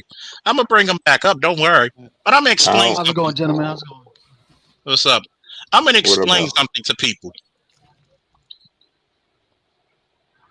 Don't tell me shit. Yo, what's going on, brothers? Don't tell me shit about one boomer molesting some child. Because if those other men who were boomers would have found out, they wouldn't have found them. Well, I mean, you can't, and this is something I figured I'd jump on because this has been a hot topic. You know, molestation and pedophilia and all these things have been a hot topic since last week. Yeah, I noticed that too, brother. Yeah, like But at the same time, and am I not the one person who says you need therapy? well, not only that, you know, this has been we talked about this literally what last night, me and you, Charles, me, you, and Art. Yeah, it gets tiresome, man.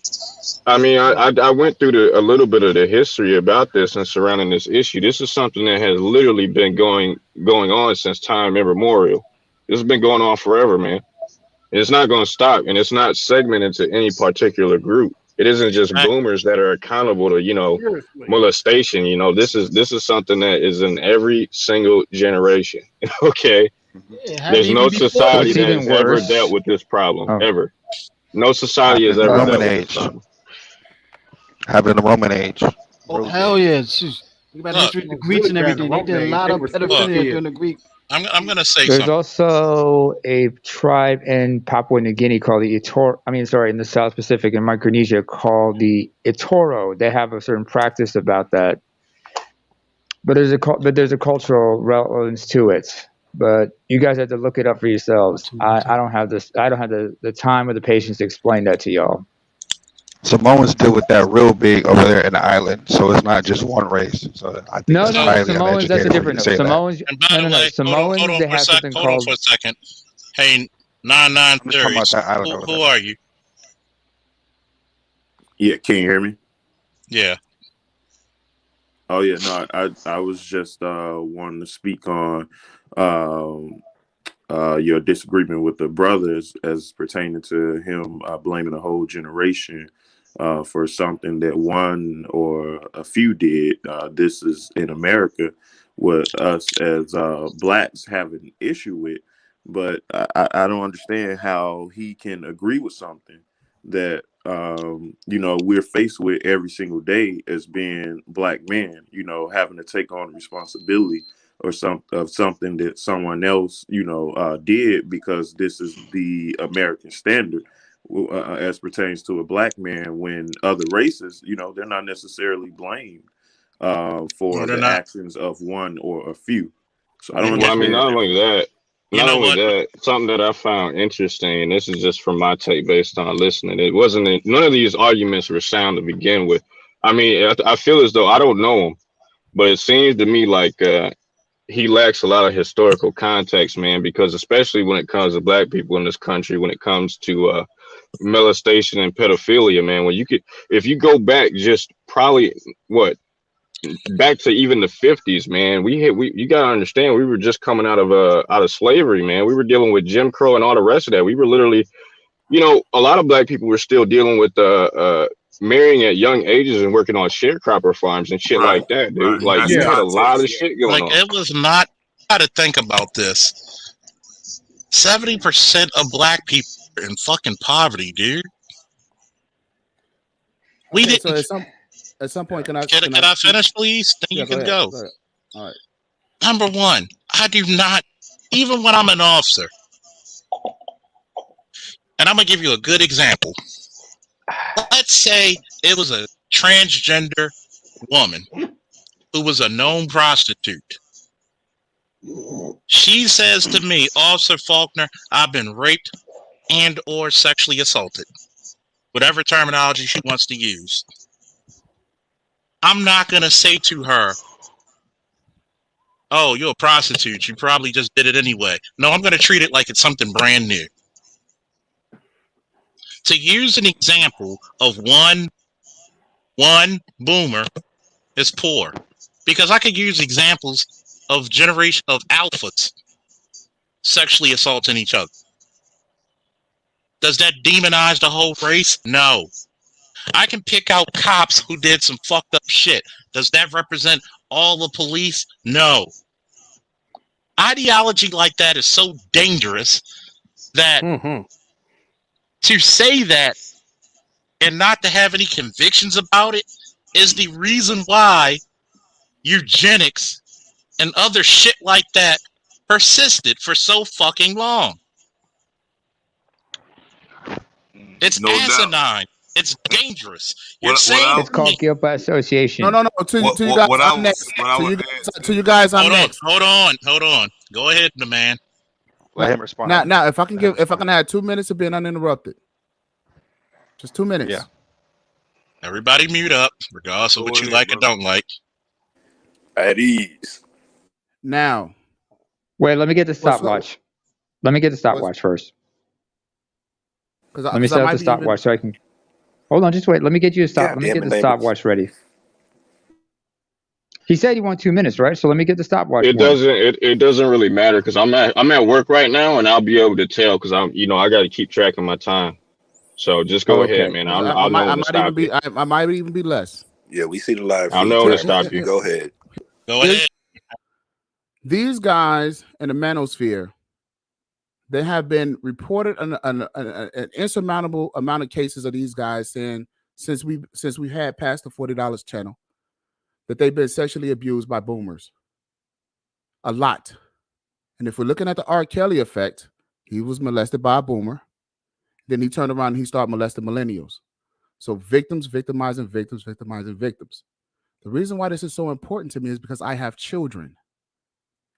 I have children, in which if we look at the pattern, that means that these people are going to be touching on my children. So with that being said, it's not to necessarily demonize these people. It's to point out the facts and then try to figure out how we can solve the problem for the future. That's the reason for the passion behind this. Go ahead, fellas. Okay, but Okay. you fail Go to ahead, PJ. realize. I appreciate it, Charles. What you fail to realize is that even prior to the boomer generation, you also had 2 generations prior to that, and even farther back. These types of issues have persisted within every group. This isn't something that's segmented to just Black people or just boomers. This is an issue that is, like I said earlier, as old as time. So this idea that victims victimizing victims starting from the point of when boomers were born is just it's idiotic, and it's a bit lazy because you're ignoring history. You're trying to paint a broad brush across one generation and make that justifiable. You can't do that. That isn't right. It isn't just. There's no virtue in that.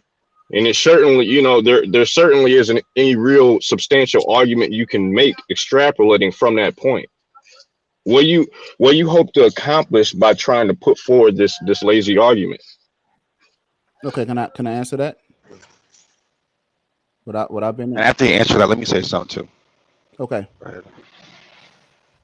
The issue that we're having as millennials, and I don't know if everyone on the panel is a millennial, but the issue that we're having with millennials is this: we are in close contact with our boomer parents and or grandparents, but we're in close contact with our boomer parents. And what I'm explaining to you guys is this: they are affecting our lives in this way. There is a lot of millennials, millions, who are still seeking the approval and accolation for living life and moving on past them. They still seek the approval of their parents.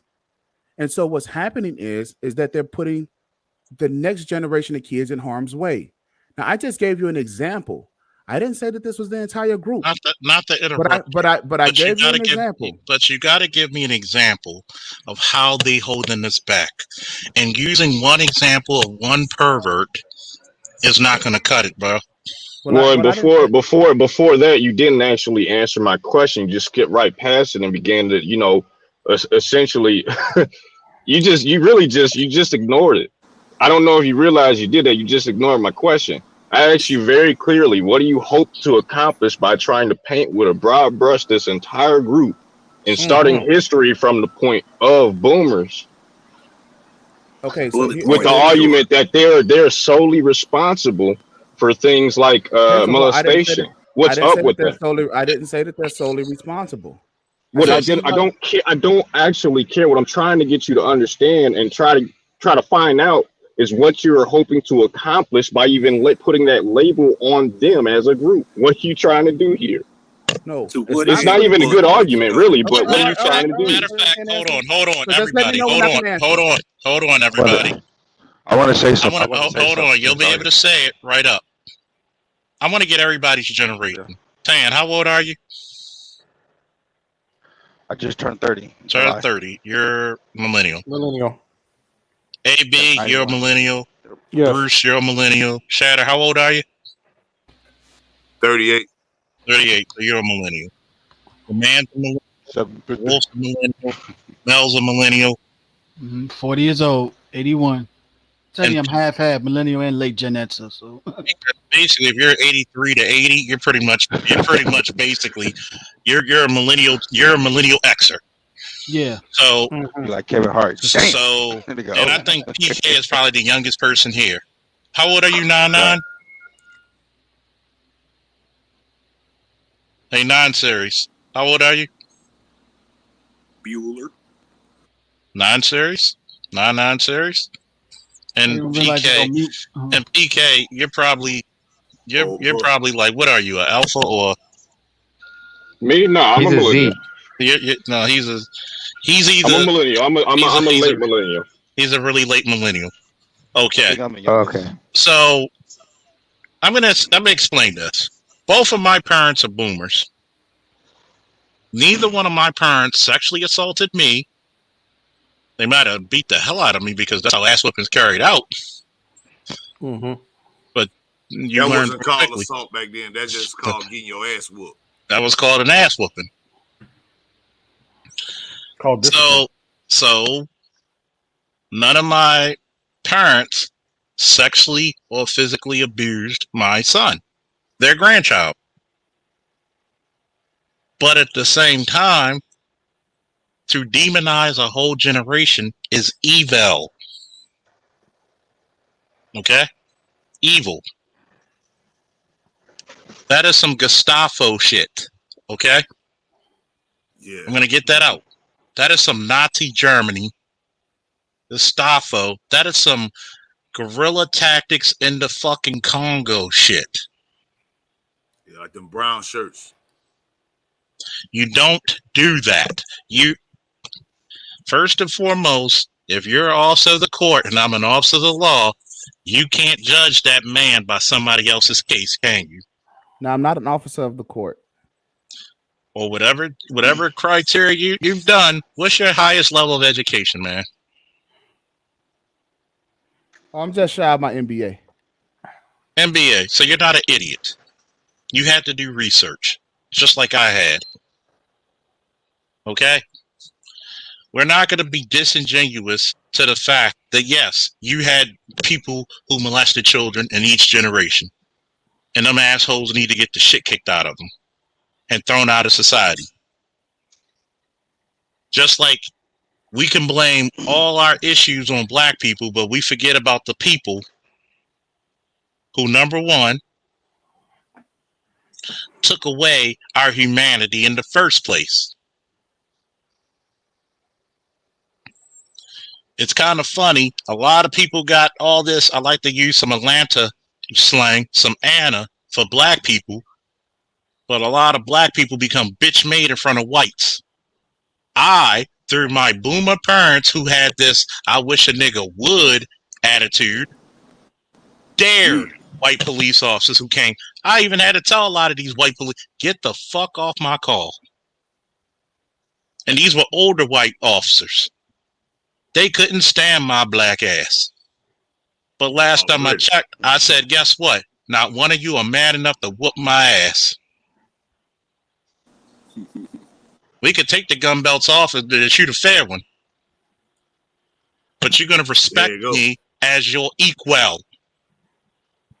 Okay, so if I can have a second.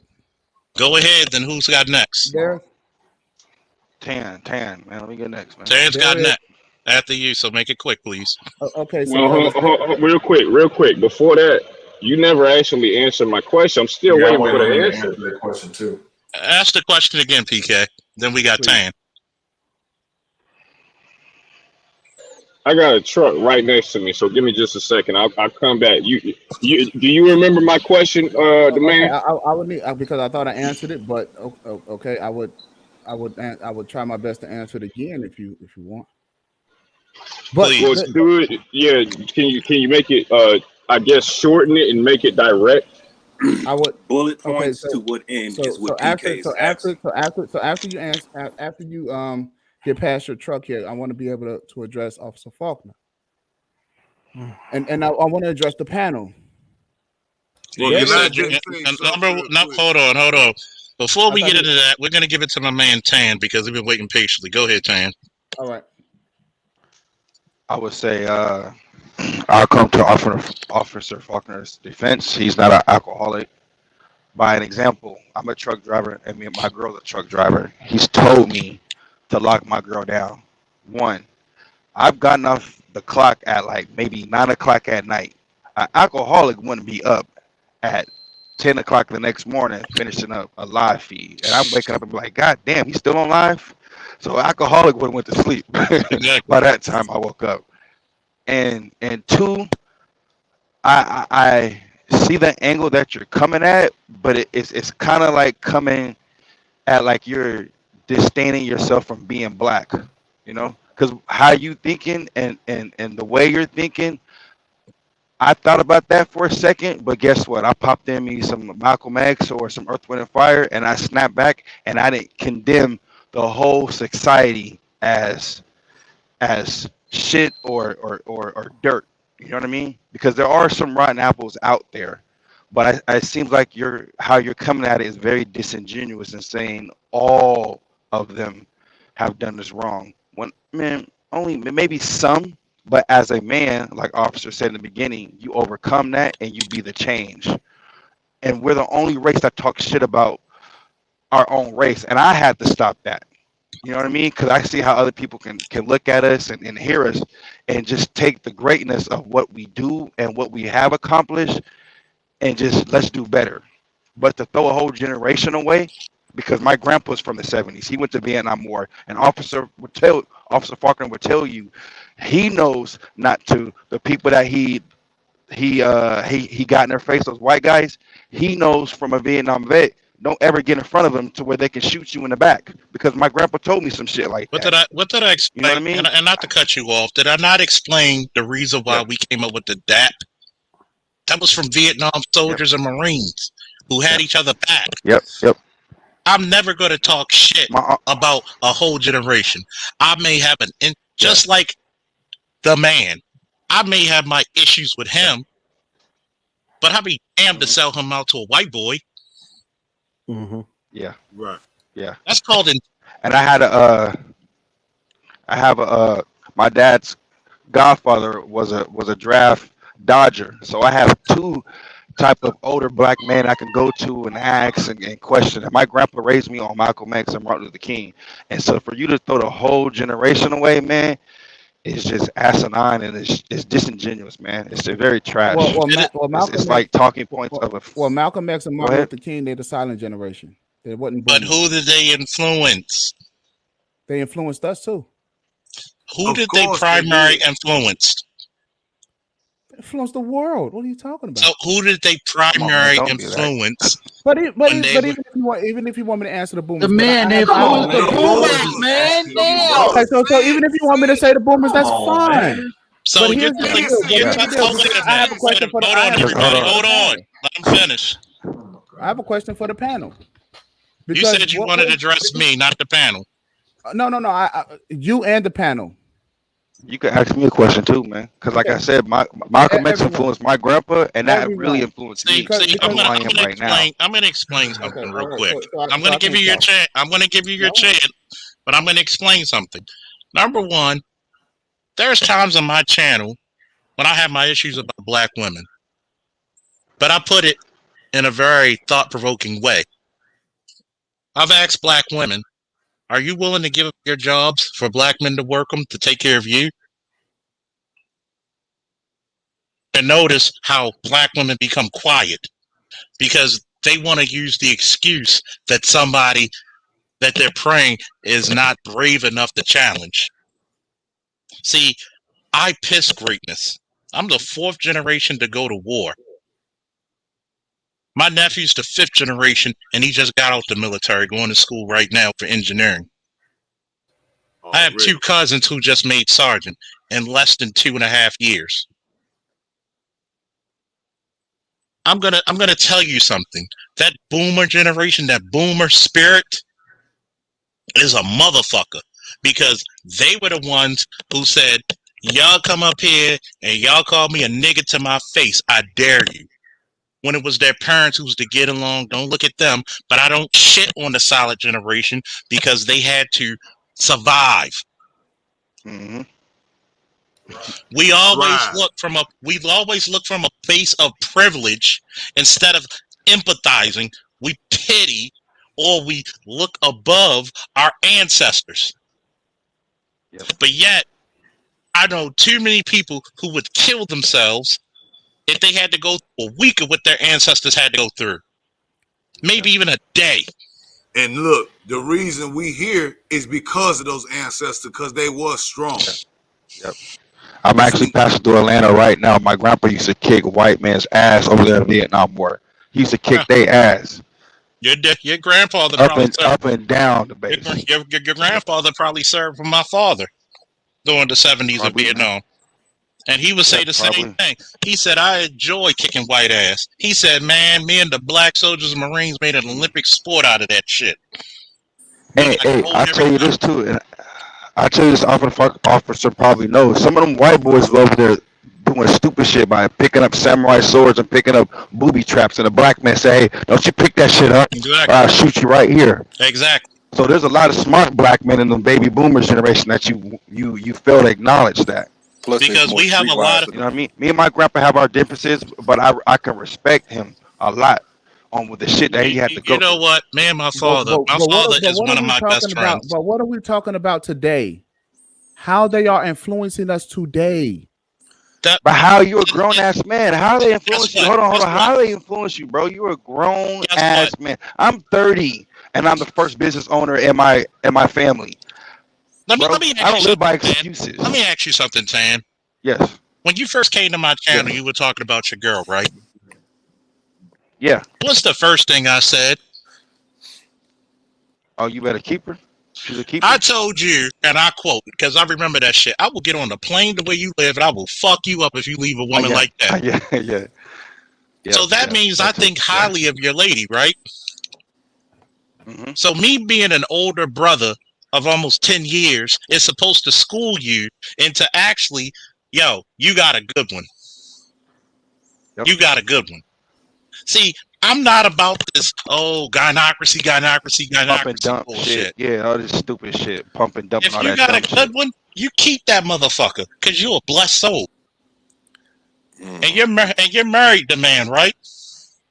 Oh, yeah. Mm-hmm. Are your kids above 10? I have a 10-year-old. 10-year-old.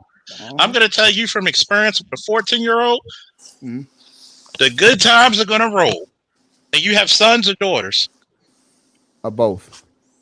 Both? Let me explain something to you, because you're an intelligent man, you know. Are the boys being taught the same way as the girls? No. So instead of worrying about what the boomers, because the boomers got us to the fucking door. They got us through the door. Let's capture the goddamn building. Yep. I really want to get down to the crux of you know, I want to get down to his bullet points and to what end is he highlighted the boomers and their downfalls, because I mean I can identify, I can speak objectively about this, to be honest, the good, the bad, and the ugly, you know. Yeah, so I really want to get to, I just want to get to that. That's because, like, for all the bad that you state they done, what are the good things they imparted and instilled to you to get you to the father you are today and the career man you are today, if anything? How did you get from point A to point C? First of all, I'm not throwing the baby out with the bathwater. All right. Okay. Only thing that I'm saying is this, is that we have pressing issues as millennials for our children and for our future generations. At this present moment, only thing that the boomers have for us is advice. We don't see them doing anything helpful other than that. Advice, books, so forth and so on. So we as millennials, we have work to do. And we are being inundated with a ton of responsibilities, with a lot of distractions. As you should. And it's time for us to cut the umbilical cords. I'm not saying get rid of the bonds of the baby boomers. They did what they did. They lived our lives. They lived their lives. It's time for us to start living ours. They need to be grandparents, and they need to be grandparents and old people. And we have work to do because of things that affected us, our generations, partly because of them, but not to just harp on them, not just to keep playing the blame game. It's just so that we can see it, recognize it, so that we can move forward. Oh, is that all? So your point is just seeing it. So your point is seeing it, recognizing it, and being the change. That's it. So in other words, that's easy. Hold on. I would agree with you, but too many times you came bull by the horns charging through shitting on Boomer. Okay, can I address that? Hold on. Let me finish first. You can't do that. Just like I can't blame the millennials, I can't blame the Xers, because guess what? They didn't have the technology we do. If you found a guy who was knowledgeable, who's a boomer, he had to read books. A black boomer, he had to read books that were probably outdated and master that motherfucker. Okay? I want to be able to address that. Then on top of that, not everybody in every generation is going to be upstanding citizens. Just like there's not a lot of people here. Just like I had to address the guy who said on that panel, well, if he's drunk, I look at his credibility. Whether if I'm drunk or drinking or sober, what does that have to do with my credibility when I'm at work? Nothing. I wanted to talk about that too, man. In terms of being drunk, I'm drunk a lot of fucking time, and and even when I am drunk, I still know what the fuck I'm talking about 90% of the time. So it doesn't really matter. Exactly. It doesn't take away from the information that I share. Exactly. If there are holes in the information, you're always welcome to point them out. But 9 times out of 10, generally, even when not to speak about Charles, because Charles, probably doesn't even drink as much as I am. I'm like Aquaman, bro. He even calls me Aquaman a lot of times. How is your liver still functioning, man? I can drink like a fish. Matter of fact, Aquaman tells me to slow down one time. But I'm going to explain this, how's right? your liver supposed to Wait a second. I want to be able to address what you said about me sitting on the baby boomers, and I'm going to explain to you what happened. Hold on, we're gonna get to that. Hold your horses. You're still gonna be able to get to the girl. Don't worry. Don't fuck too food. Don't fuck too food. Let's look at it. I'm gonna answer, and I'm let everybody in the chat and panel. Woo! Oh, my bad. To answer this, we're multifaceted men and women, right? Absolutely. Exactamundo. Roger that. We're hard-working men and women, aren't we? 6 days we a put week, in 70 hours. We put in days. Only reason I'm not on the duty because my fucking foot is injured, not hurt, injured, surgically corrected. But I'd be damned if somebody's going to shame me and my listeners and my viewers, because over here we smoke our cigars. Come on, fellas, say it with me now. We smoke our cigars. And chill with my niggas. We drink our liquor. And we chill with and who? we hang with our niggas. Proudly. No, not proudly. Blessedly. It's a blessing Blessedly to be around with and y'all. proudly. Because guess what? There are people And honorably. Honorably and with integrity. There's people I will have a sip for remembering good brothers who didn't make it from the war. One of my best friends, who was like a little brother to me, it was his dream to be a police officer. It was his dream to make a change. But guess what? He died 3 days before his acceptance paper came in. We're going to give you time to speak. But obviously, you don't know me, nor my platform, nor my message. Or your And I think struggle that's for that what the matter. problem. On my struggle, which I triumph. I have scars on my back that tells you how much I went through, but it also shows you how much I've healed. And I'm never ashamed. I want to talk to you about that, but you're kicking the road down. You're kicking the can down the road. But here's the can. Sometimes that can has to be kicked. Yeah, but because when a person, I'm not finished, sir. When that person tried to say about alcoholism, I don't have a dependency off alcohol. I choose to drink. Like me and this one beautiful busty lady today, who was black, my ex. We went out to a sushi bar. She drank whatever she wanted. We had overnight sushi. California roll. So to drink, and neither one of us was drunk, and I picked her up and dropped her off. Just because you drink doesn't make you an alcoholic, nor does it make you a drunk. Because everything we do is in moderation, even with the intelligence and the information we receive. What type of alcohol were you guys consuming? Was it sake?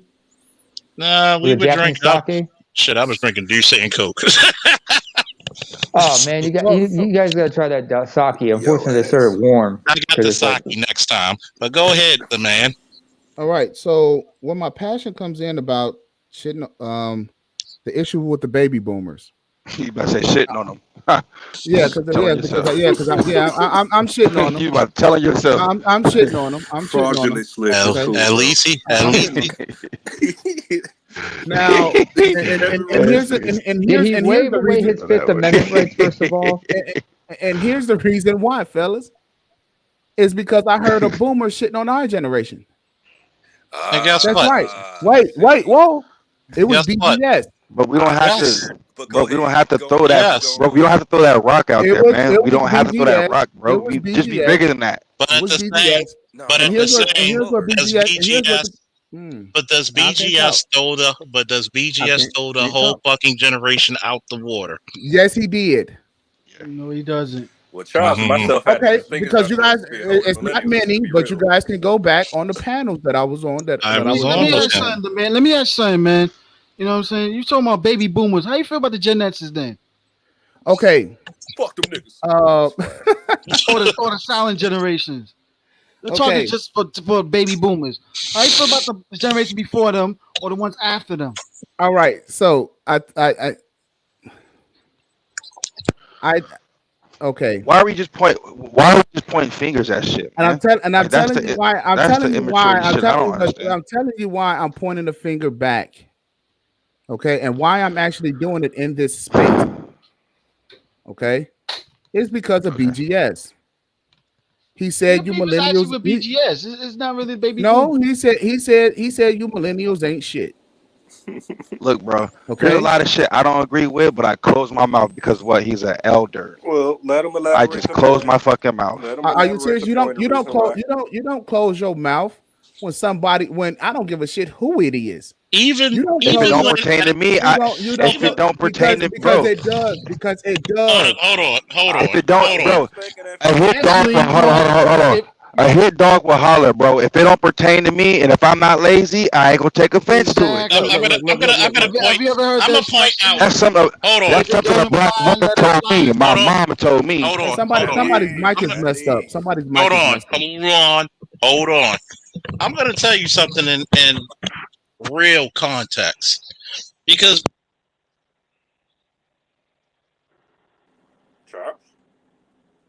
Charles, I'm still here. Charles, okay? Okay. Shit, they got him. They got him. They got Charles. They got him. Hold on a second. Somebody kidnapped him. He'll be right back with us. Nah, they can't kidnap me. All right. Somebody hit Charles in the back of the head with the bottle. Can't stop the black man. Oh man. I'm gonna tell you. Charles, you had to dance like Diddy then. I know they can't stop you, but you gotta be dancing like Diddy now. Come on, man. Can't stop, won't stop. See, first and foremost, take that. When BGS says, well, a lot of the millennials ain't shit because we didn't teach them good enough. He actually throws. He says, and he throws boomers under the bus as well because it was their fault they dropped the ball. He even will tell you, we made y'all soft. We gave you everything. Then on top of that, he doesn't come out like that unless provoked when someone tries to shit on boomers. Not at all. Yes, he does. Because I followed the man for almost 7 years. He doesn't just come out there and shit on him. Even when the back and forth you and BGS had, notice he talked about millennials. And yes, as a millennial, most millennials do not work like us. They complain. Yep. Most millennials are known for I work at a job where millennials complain.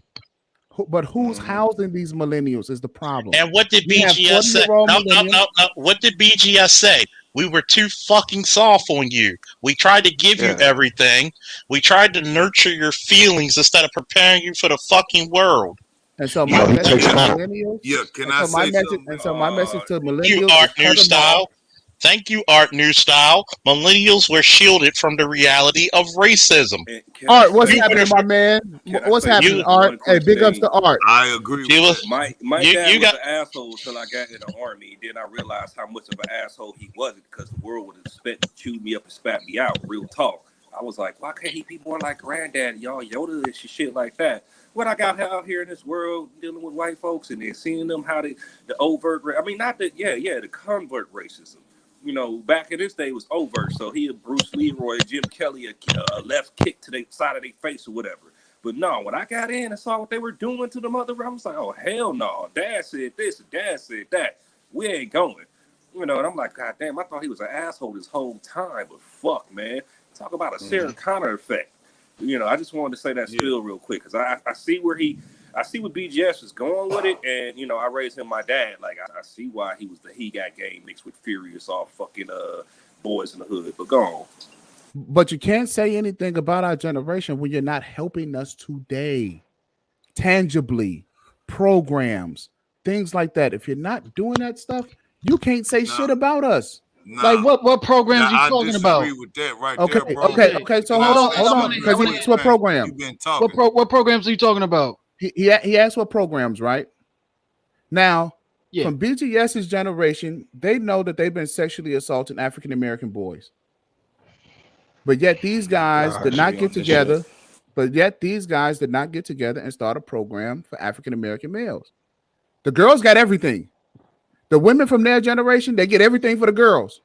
The guys are not doing anything for us, so we have to do it for ourselves. Don't shit on us. You can't say shit about us. Just leave us alone and we'll go ahead on about our business. That's my stance. Man, I'm going to just tell you like this, bro. And I heard you talking, man. You had your spiel, and I'm going to just say it like this right here. I feel like, first part, you get on the generational wealth and the boomers and all of that right there and the sexual assault and all of that. But what I saw when I came into on the stream, I saw that you came in basically accusing this man of being an alcoholic when he never once been accused of being that. You actually even just offered that, you know, as a statement, as the first thing that you said was like, as an alcoholic, Charles, what do you say about that's this? a very famous That's trait. what the people do. If you ever watch the show Utopia, watch it before they take it off. I never even heard him admit that he's an alcoholic. So. Hey, look, you by fact of answering that question without rebuttal, which you call this man on defense. No. He's not on defense. Okay. When you say something like that, now you instantly make me have to say that as we're on camera and we live, I have to rebut you as I would normally. I can't let you get away with it. What was my first remarks to Officer Faulkner about him being an alcoholic? No, you assumed he was alcoholic. You called him an alcoholic before you allowed him. I didn't. Let me.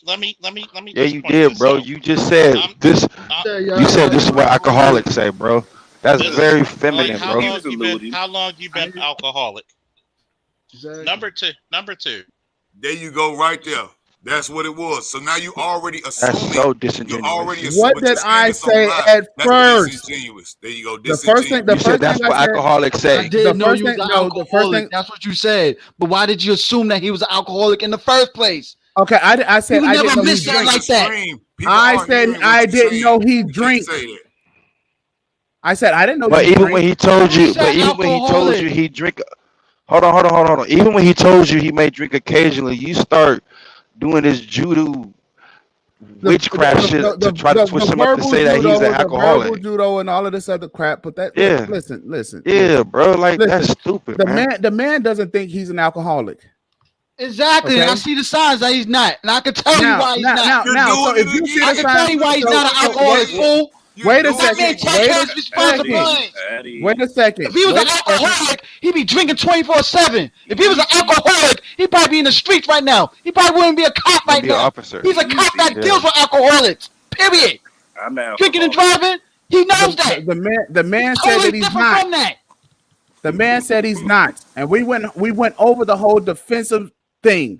And you still disagree with him. Period. And what I don't care if he's an alcoholic or not. I think If he's an You alcoholic, care because you went down that long train, bro. if he's an alcoholic and he drinks, if he drinks and he's an alcoholic, he knows what the AA meetings are. Okay. He explained that to you, and you still try to disagree with him. Period. Exactly. I don't care if he's alcoholics an don't go to alcoholic meetings. Anyway, because we have, and I'm about to tell you. Anyway, man. I am going to tell you what my disagreement with Officer Faulkner is. Number one, hold on. Yeah, I know it was somebody else who said it on the panel, and I wish that motherfucker come over here so I could tell him, guess what? I could be scotch drunk on anybody's panel, but as long as I can do my job to the fullest of my fucking ability, what consequence are you to me now? Officer Faulkner, come on now. You know no, that people who are drunk cannot do a job to their fullest fucking ability. No, And Austin just told you he could do it. So he's not an alcoholic. So shut the fuck up about it, man. This man has a gun with life and death, and this man has a firearm with life. Wait a second. This man has. Goofy clown man. Are you really trying to put this man's? You trying to put his profession in jeopardy? Are you? Here's what I'm saying. Because he said, I don't care if I'm scotch fucking drunk, I can still do my job to the fullest ability. Now, he knows. Wait a second. No. He knows that if you have a firearms and alcoholism, firearms and alcohol don't mix. You said alcohol. No, he did not say right he the first was time, mixing bro. them. He said, I don't care if I'm scotch fucking drunk. Bro, I can do my job to the fullest ability. If you have a firearm and alcohol, they don't mix. If you're gonna, are you gonna listen? Are you gonna listen? No, are you gonna I'm listen? muting. He's not serious. Because you do realize. Hold on. You do realize that he's trolling, bro. Hold on, y'all. Hold on. You do realize that this is the type of logical jumps and conclusions black females jump to when they don't want to really hear what a damn black man has to say. It's the same playbook. You are literally hearing something you want to hear instead of actually hearing what's actually being said. So what am I missing? Hold on. First of all, you're impugning this man's integrity by even suggesting that he would actually mix the two and put his life or anybody else in terms of the public safety. That's what he said. That's not he what said he was that. saying. He was. Do you know what being facetious means? We all know that on the panel. That's what he was being. He was being facetious. No, he was being serious. Serious as a heart attack.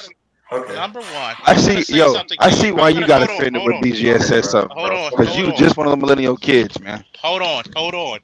Number one, if I'm in the safety of my house, scotch drunk on the panel, who am I harming? No, you said that you can do your job. Your job involves a firearm. I don't. And firearms and alcohol don't mix. So then why did you make that inference? Why did you make that inference? You want me to answer you? Bruh. Keep yelling. Number one, I don't drink when I work. Let's get that shit out the case. So the question still is, why did you make the inference? Don't you interrupt me while I'm speaking. I just muted everybody else when you spoke. So we're gonna get this, and I hope your buddy who had the nerve to say that shit and bring his cowardly ass too. You want to make these assumptions about everybody who drinks because it's contrary to your life? That's on you. But I'd be damned if somebody's going to shame my 22 years of service, both in the military and police, try to check my integrity when I notice a lot of people don't have it to begin with. Who the fuck is anybody holding any fucking thing over my head? Where the fuck were y'all when I had to go kick in doors to save people's lives? Woo! Where the fuck were you when I had to do CPR on children? Where the fuck were you when I had to put my foot square, not circular, not triangle, but square up a child molester's ass? Already. Where were you when I had to talk and man up a fucking wrestler because he got a girl pregnant? So if you want to check somebody on some real shit, it best not be me. You don't want this lion in your life. Nope. Because if you really want to question me when I do on my leisure time, what does leisure mean? Away from work? Relaxing? You shut the fuck up about a grown man's vice. Just like I had to tell that 25-year-old Apple girl, you don't question a man about what he does in his leisure time. I mean, Hold on. Let me say this quickly. Let me say this because I really want to get this in. You know, many black females like to go back to the actual silent generation and make the case as to why they chose feminism in the welfare state, and because they just had to get away from these diabolical black men. And ever since this dude has come into this particular space, he has come in with an agenda. And this particular agenda has been nothing but black men are bad, period. Me? That's exactly the energy he came with when he came into Roger's space. He came into the space with the mindset of, and Roger actually did another show, I think the next day or the day after, trying to, as an olive branch, to try to see if there could be some synergy amongst the talking points to get on one accord. And this dude, he asked Roger what was the definition of a good black man. And Roger specifically stated, no other man has to make the case and define what a good white man is, what a good Korean man is, a good Chinese man. But for some reason, black men as a collective have to make a definition about themselves about what's a good black man. And all this is really saying, because first of all, and this man, he said it himself, he grew up with his mom. I grew up with my father. Charles grew up with his father. And the way we think about the world is vastly different from many black men out here who have grown up under their mother's wing. It's vastly different. Mm-hmm. And many of you need to understand that we don't see the world the way you do, because we don't see the world through the eyes of a woman. We see the world through the eyes of men. And there's a big difference. There's a big difference. It is. Okay, can I respond to that? And you laughing is hold on. No, and you hold on. You laughing when a man is saying something serious, is telling and proving his point even more. You laughing like a female, bro. Be quick to listen and slow to speak. Be quick to listen and slow to speak, bro. That's all it is, man. That's how men talk to other men, and men listen. Your mic is coming through bad, man. Your mic is coming through bad. It's choppy. It's intentional. Be quick to listen and slow to speak. He's doing this intentionally, y'all. I can explain. Look, I noticed that every time he's asked certain questions and triggered words, things like that, he starts to divert or deflect. That y'all talking about Yeah, that's a female trait. That's Like what female. I want to be able to address Rael. I want to be able to address Rael. Okay, you can This address man is Rael, a but cluster B, gentlemen. Can we just end this conversation because this is nothing more than an exercise in Hold on. futility? This is I know Namor, I important. know. This is important. Resistance Let is him get. This Let has him to be get a his. learning experience. This is Well, important. let's mute up, y'all. first of all, Rael, you're absolutely incorrect. When I came on to Roger Report, I asked them, what do they mean by what do you mean by what makes a good black man? See, they asked the question. I was asking the question to get clarification. So it wasn't to say that you need to, this is what makes a good black man and everybody got to be a good black. It wasn't that. Second of all, I had a mother, but I was raised by men. All men, uncles, cousins, family members, church members, basketball coaches, football coaches, track coaches. So every man in my school, and I had, when I was coming up, I had 2 teachers. The rest of them were black men. And see, that just And they proves was everything. boomers? So Here's what you must right? understand something. Understand something. Let me talk. Now they was boomers, right? Oh, okay. So I can't finish. No, you done been talking. I allowed you guys. I allowed you guys to finish. You can't. I allowed you guys You to can't, bro. finish. You talking up. Your Okay. All entire right. point by saying that, brother. Exactly. You disproved the whole You got thing. animosity towards the boomers. You don't even see it. And see, this is the problem. Because see, now I think you are intentionally obtuse. Because there's no way a brother in our space would intentionally go this far, especially on the talking points, my brother. You definitely right. Every time someone's saying he got a default response. If you watch the damn show, Utopia, I hate to bring a cultural reference in on a social reference, but look, if you watch that show, please watch it before they take it offline. The dudes that they had that was working the social media and they had the shit that where they was working it, I'm gonna just say that, okay, and the talking points and how they move conversations, how they moved them in a place that they wasn't even supposed to be going, how they move a conversation. He sounds like that same dude that's up in there with 20 motherfuckers on that damn social media shit, dragging it out and doing these different shit, and they'll have the same talking points. Okay, so what's the name of the show and where can I find it? I wasn't telling you to go watch it, but yeah, you can watch it too, but you can learn a lot. Yeah, I bet you already watched it. Utopia. Look it up. You can replay it. You can replay the stream. You want to? Yeah, I want to ask something. Man, you say you was raised by your mother alone till she passed? No, my mother's still alive.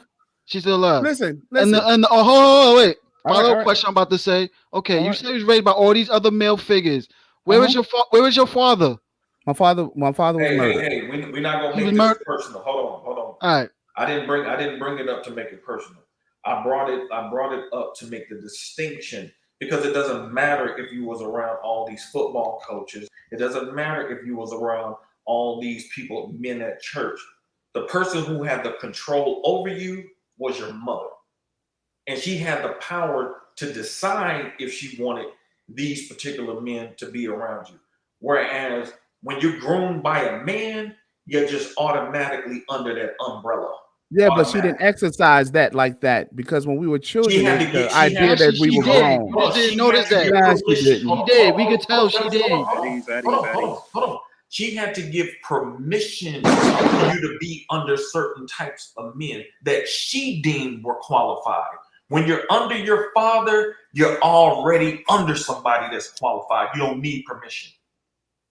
You don't need anybody's permission. There's a big okay. difference. So Rael, with you, it's always going to be something. It's okay. No, it's No, that's a female talking point, bro. Shut up on that, bro. That's a female talking point, bro. Don't even say shit like that. All right. Oh, you always right type shit, bro. Don't say shit like that, bro. Come on. No, It's always gonna be the truth, all right. Rael. Okay, so before I get ready to get out of here, there was an issue because Officer Faulkner and I we had an issue. All right, Officer Faulkner, and if I may, without being interrupted. Go ahead, nigga. He ain't speaking. All right. Go Don't ahead. do that. Yeah, go ahead. All right.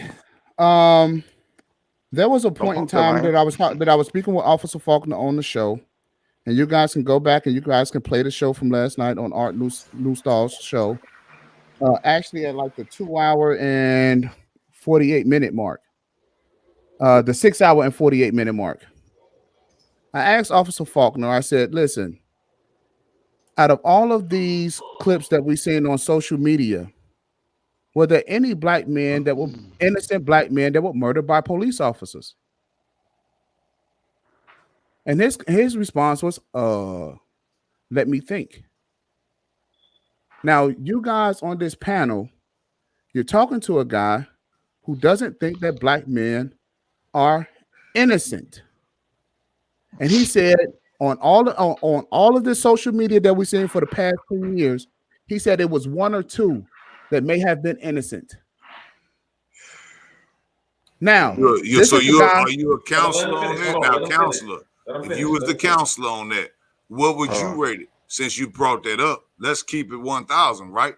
So out of them people that you just named so effortlessly in his rebuttal, what would you say the ratio of innocent versus non-innocent or guilty or not guilty, as they would say, counselor?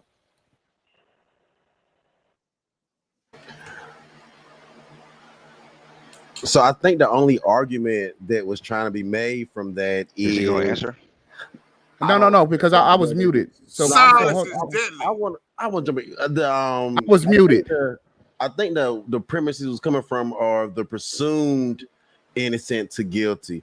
Now, I do think Hold on, Pastor. Because I'm gonna ask you a question. Hold on.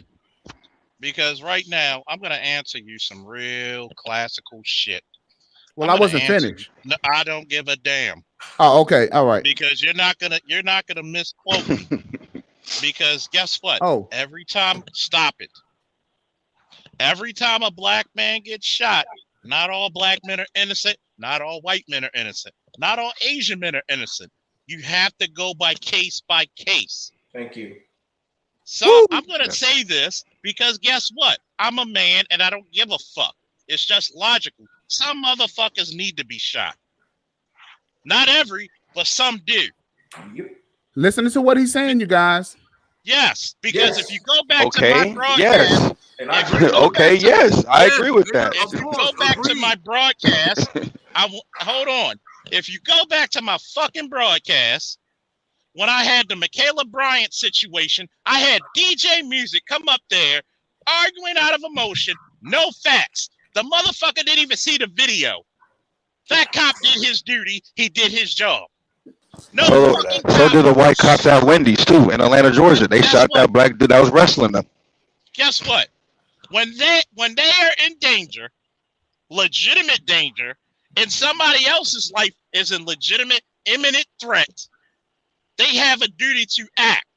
They have to. They have to. They're human. They're human, just like us. It's dereliction. So, when I see something, when it comes to young black boys, there's a fucking reason why I put that initiative up there. Fucking pay where you weigh, okay? Put your shit up to mine, and we'll see who actually does for the community. I got decades, and I'm not even 40 yet. I got decades of work. Just let me know when you're done. Stop. Because if you want to leave, leave. Oh no, because we're getting to the good parts. No, we're getting to the good parts because guess what? Not all black men are angels. Thank you. Not all skin folk are kinfolk.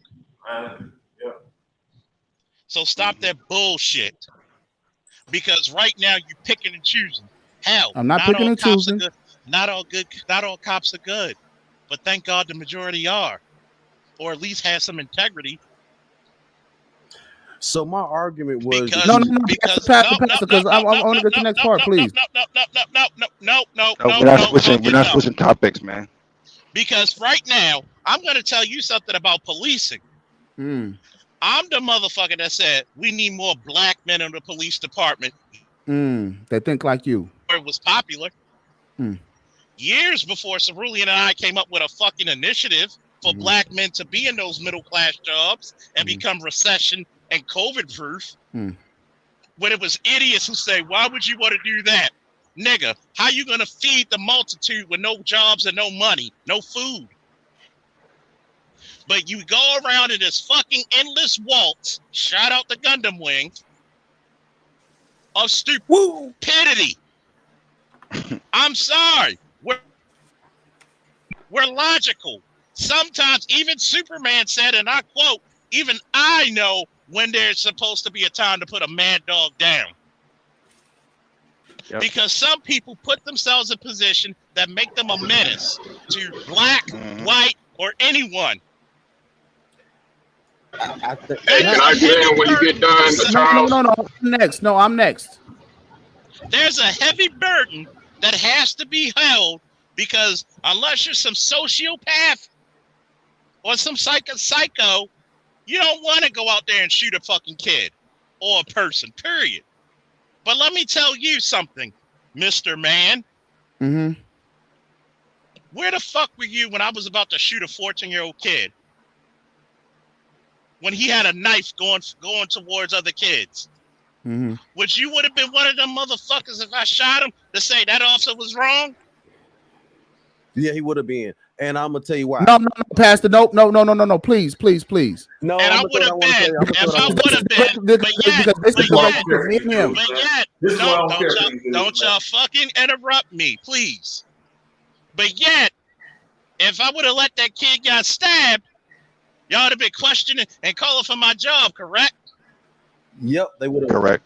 I said, okay. But yet, now if he poses, and stop it. But if he posed an imminent threat to those children, it was my duty to save their lives. Yep. So here is my next question to Officer Faulkner. I said those innocent guys could have been either one of us on this panel, and they could have been either one of you guys too. And I asked him, "Don't you give a shit? Don't you even care?" Hold on a second, sir. I asked him, "Don't you give a shit and don't you care?" He said no. You moving the goalpost. He said no. Number one. So you're gonna have to investigate. Hold on. Because you said you gotta investigate about innocent people being killed. You gotta investigate. Not everybody's innocent, so get off. This is the black officer. I said, do you give a shit about us? That black officer kept a lot of black males from being arrested. Do you give a shit about us? You stupid motherfucker. We ain't out there committing no goddamn crimes and doing stupid shit. No, here's what's happening. These guys are killing black people, black males that look like you and I inside of automobiles. Black men are not being shot at large numbers by the police. Exactly. Stop that fucking shit. Being killed is too much. Stop that bullshit. Stop that fucking bullshit. A black you notice he didn't give us an answer. Anybody else want to spread some fucking illogical shit like that? You notice he didn't give us an answer. My panel right now. You notice he didn't give us an answer. First of all, if you don't shut the fuck up. Damn. I told you that. Trying to make the same argument. The black see, this is the reason why. Because last time I checked, why the fuck would I come up with the three things that the black community don't care about? Black boys, education, being the heroes of your narrative. Myself and Cerulean sat 3 extra hours talking offline after an 8-hour hangout, coming up with this Gray Faulkner initiative. That was the start of it. But yet, I told you earlier in this broadcast alone, I opened up my home when 2 black mothers threw their boys out. But I don't give a fuck about black people. But yet, when you want somebody to come do their fucking job and do it properly and protect his people, but I didn't say that. Shut up. Why don't you answer what I said? Shut up, because I'm gonna give you a picture.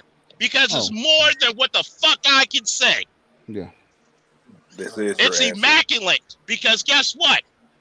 If I come up with an initiative to better black boys, because I haven't seen anybody in these streets, I haven't seen anybody in these fucking YouTube streets come up with this shit except for Cerulean and myself. But yet, I'm going back to my old high school not paid, to go teach boys and mentor them, not only in the sport of wrestling, but in the game of life. But I'm talking about us on this panel. They're black, you shit. goddamn motherfucker. No, actually, it's better that he does that with those guys in his neighborhood than us on this panel. We probably we won't ever see each other. The likelihood of it. Guess what? If I had to, so let me put it to you this way, right? Even with my injured fucking foot, if I saw one of you in a fucking flaming wreckage, you goddamn right, I'm gonna come up there, burns it all, to pull you the fuck out. Why? I've done it before, and it was fucking Tuesday.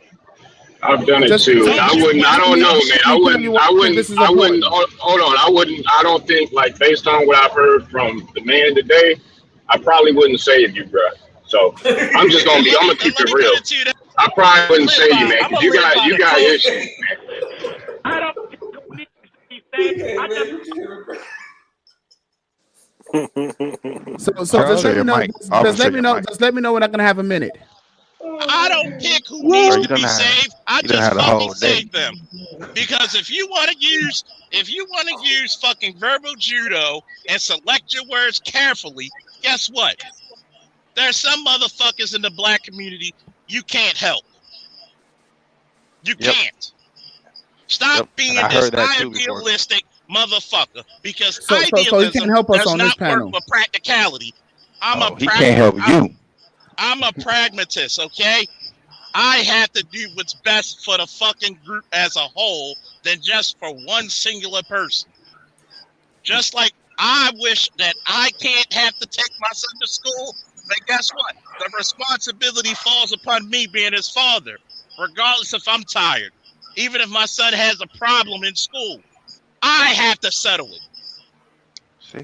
So when you talk about this shit, you're talking about it in the terms of a fairy tale. So just let me know when I can go. Just let me know when I can have the floor. Because no, you can't go till I say fucking go. Well, just let me know. Because number one, you're not going to question my integrity. You're not going to question my fucking drive. Not one motherfucker in this manosphere. Not one. And I've said that to some of the biggest motherfuckers in this bitch. Yep, I was there on the Roger Report.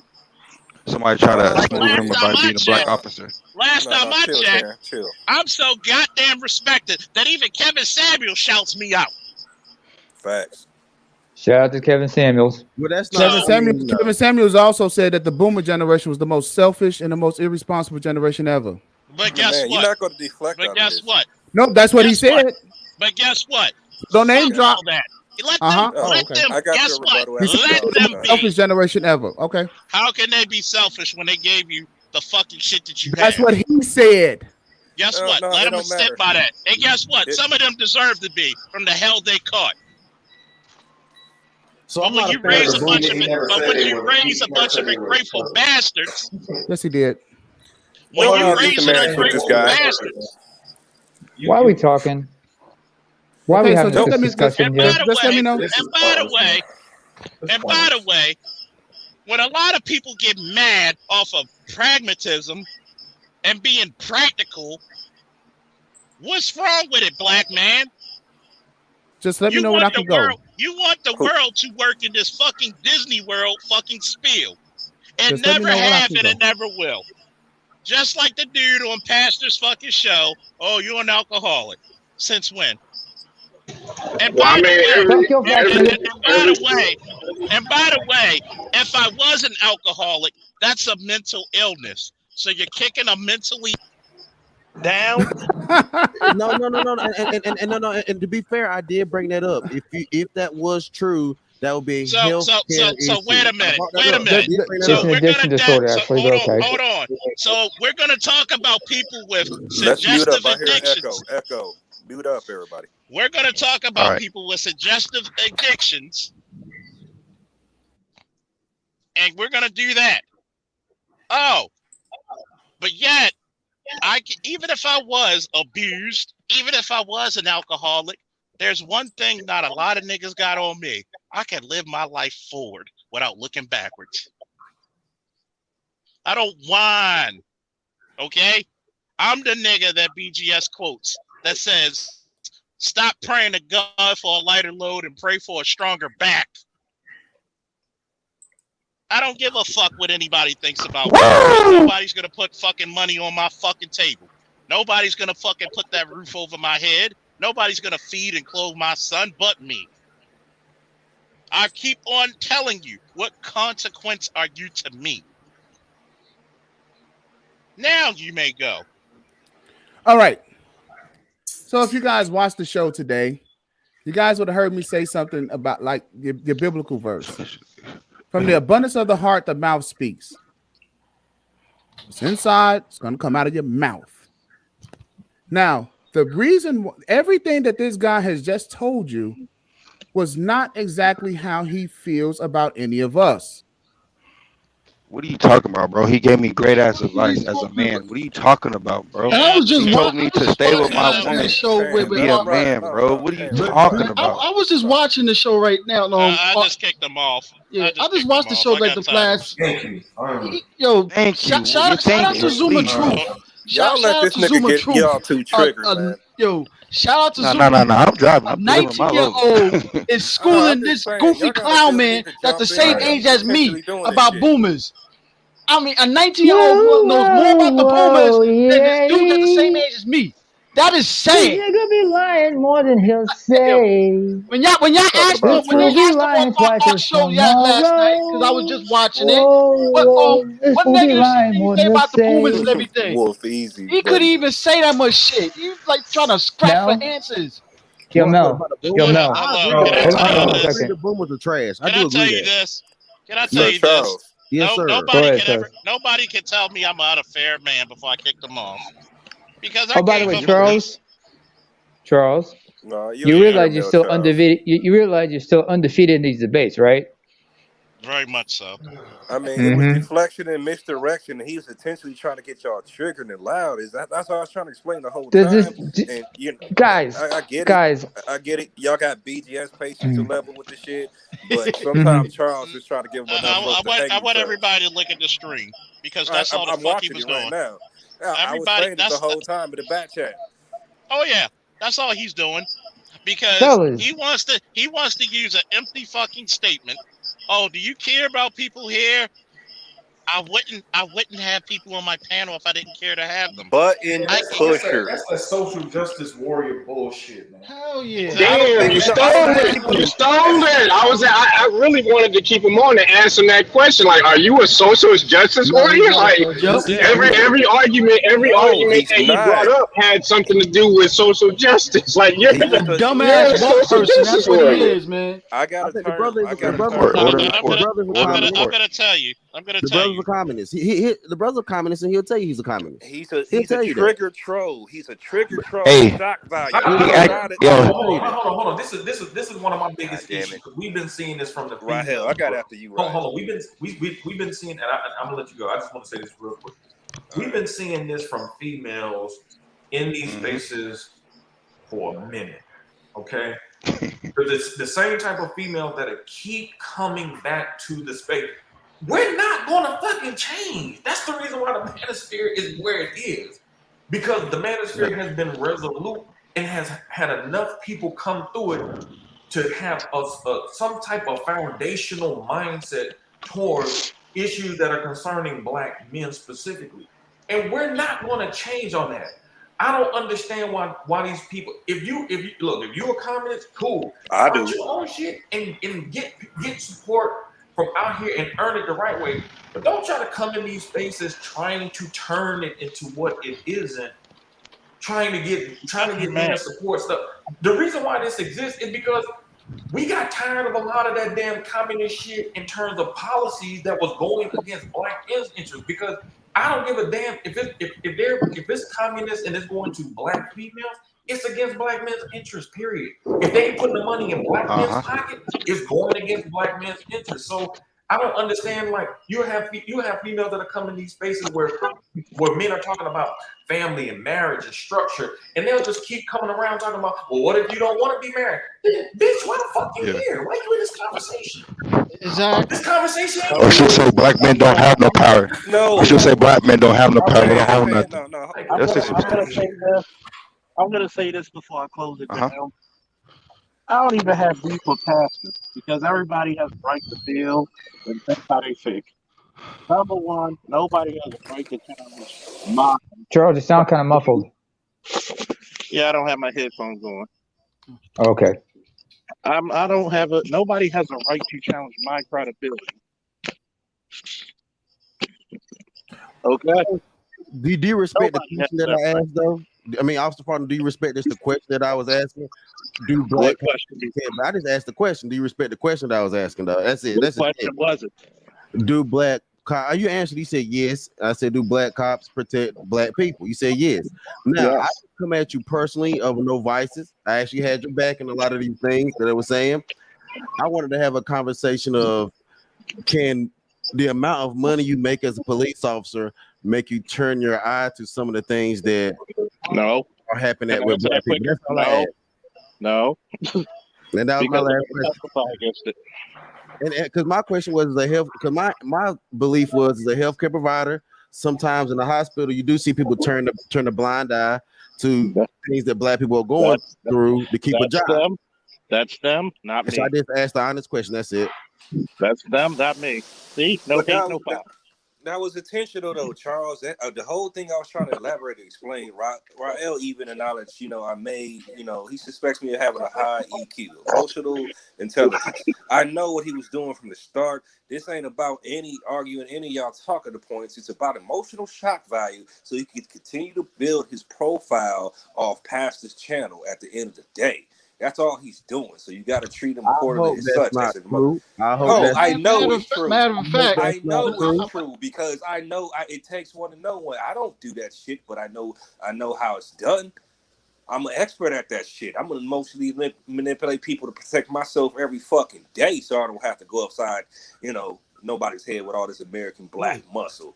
So I get what he's doing. He's trying to provoke and get y'all ego, get y'all in emotional uproar, turn the panel upside down in the uproar so he can have more content to eat and build off later. Yeah. He's been doing that for a while. That's why we clash. That's why he gets emotional when I go in on him, because I cut to the chase. Yeah, fuck your talking points, fuck your fuck everything you're talking about. I know what you're doing at the end of the day. It's female tactics, yes, true, but you refined them pretty well for yourself and build and develop a good niche for yourself in your respective solo department, whatever sinister. That's what I was talking about earlier, Bruce.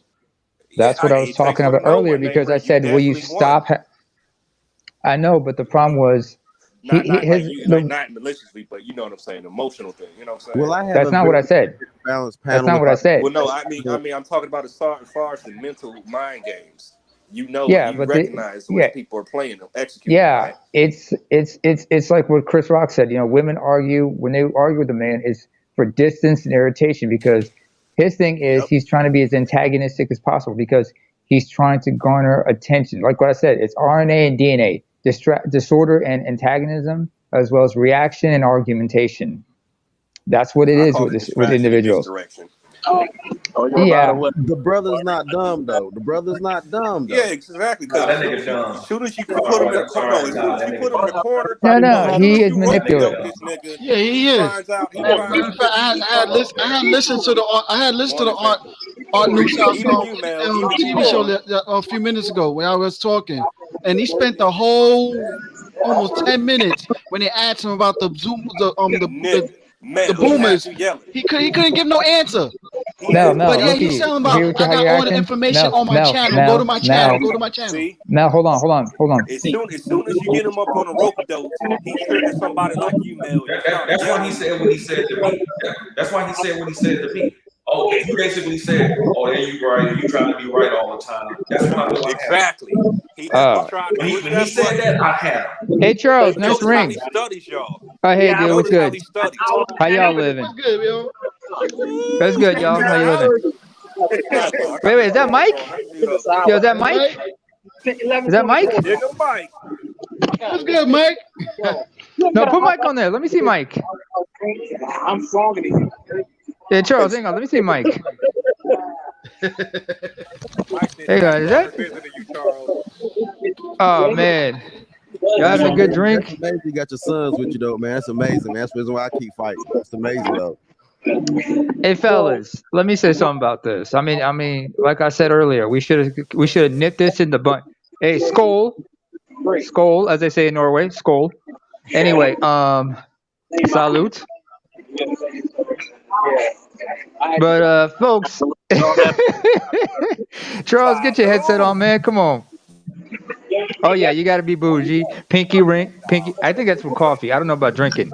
With alcohol, you can just like, yeah, get that pinky ring in there. Hey, just one? Just one? What about the other finger? You can't be naked. You can't leave the other pinky naked. Come on, man.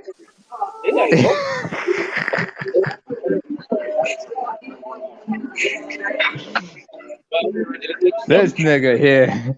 Oh yeah. This nigga here. He only got one pinky ring. He's got the other pinky ring naked. That's wrong. That's just wrong. Okay. Uh-huh. Hey.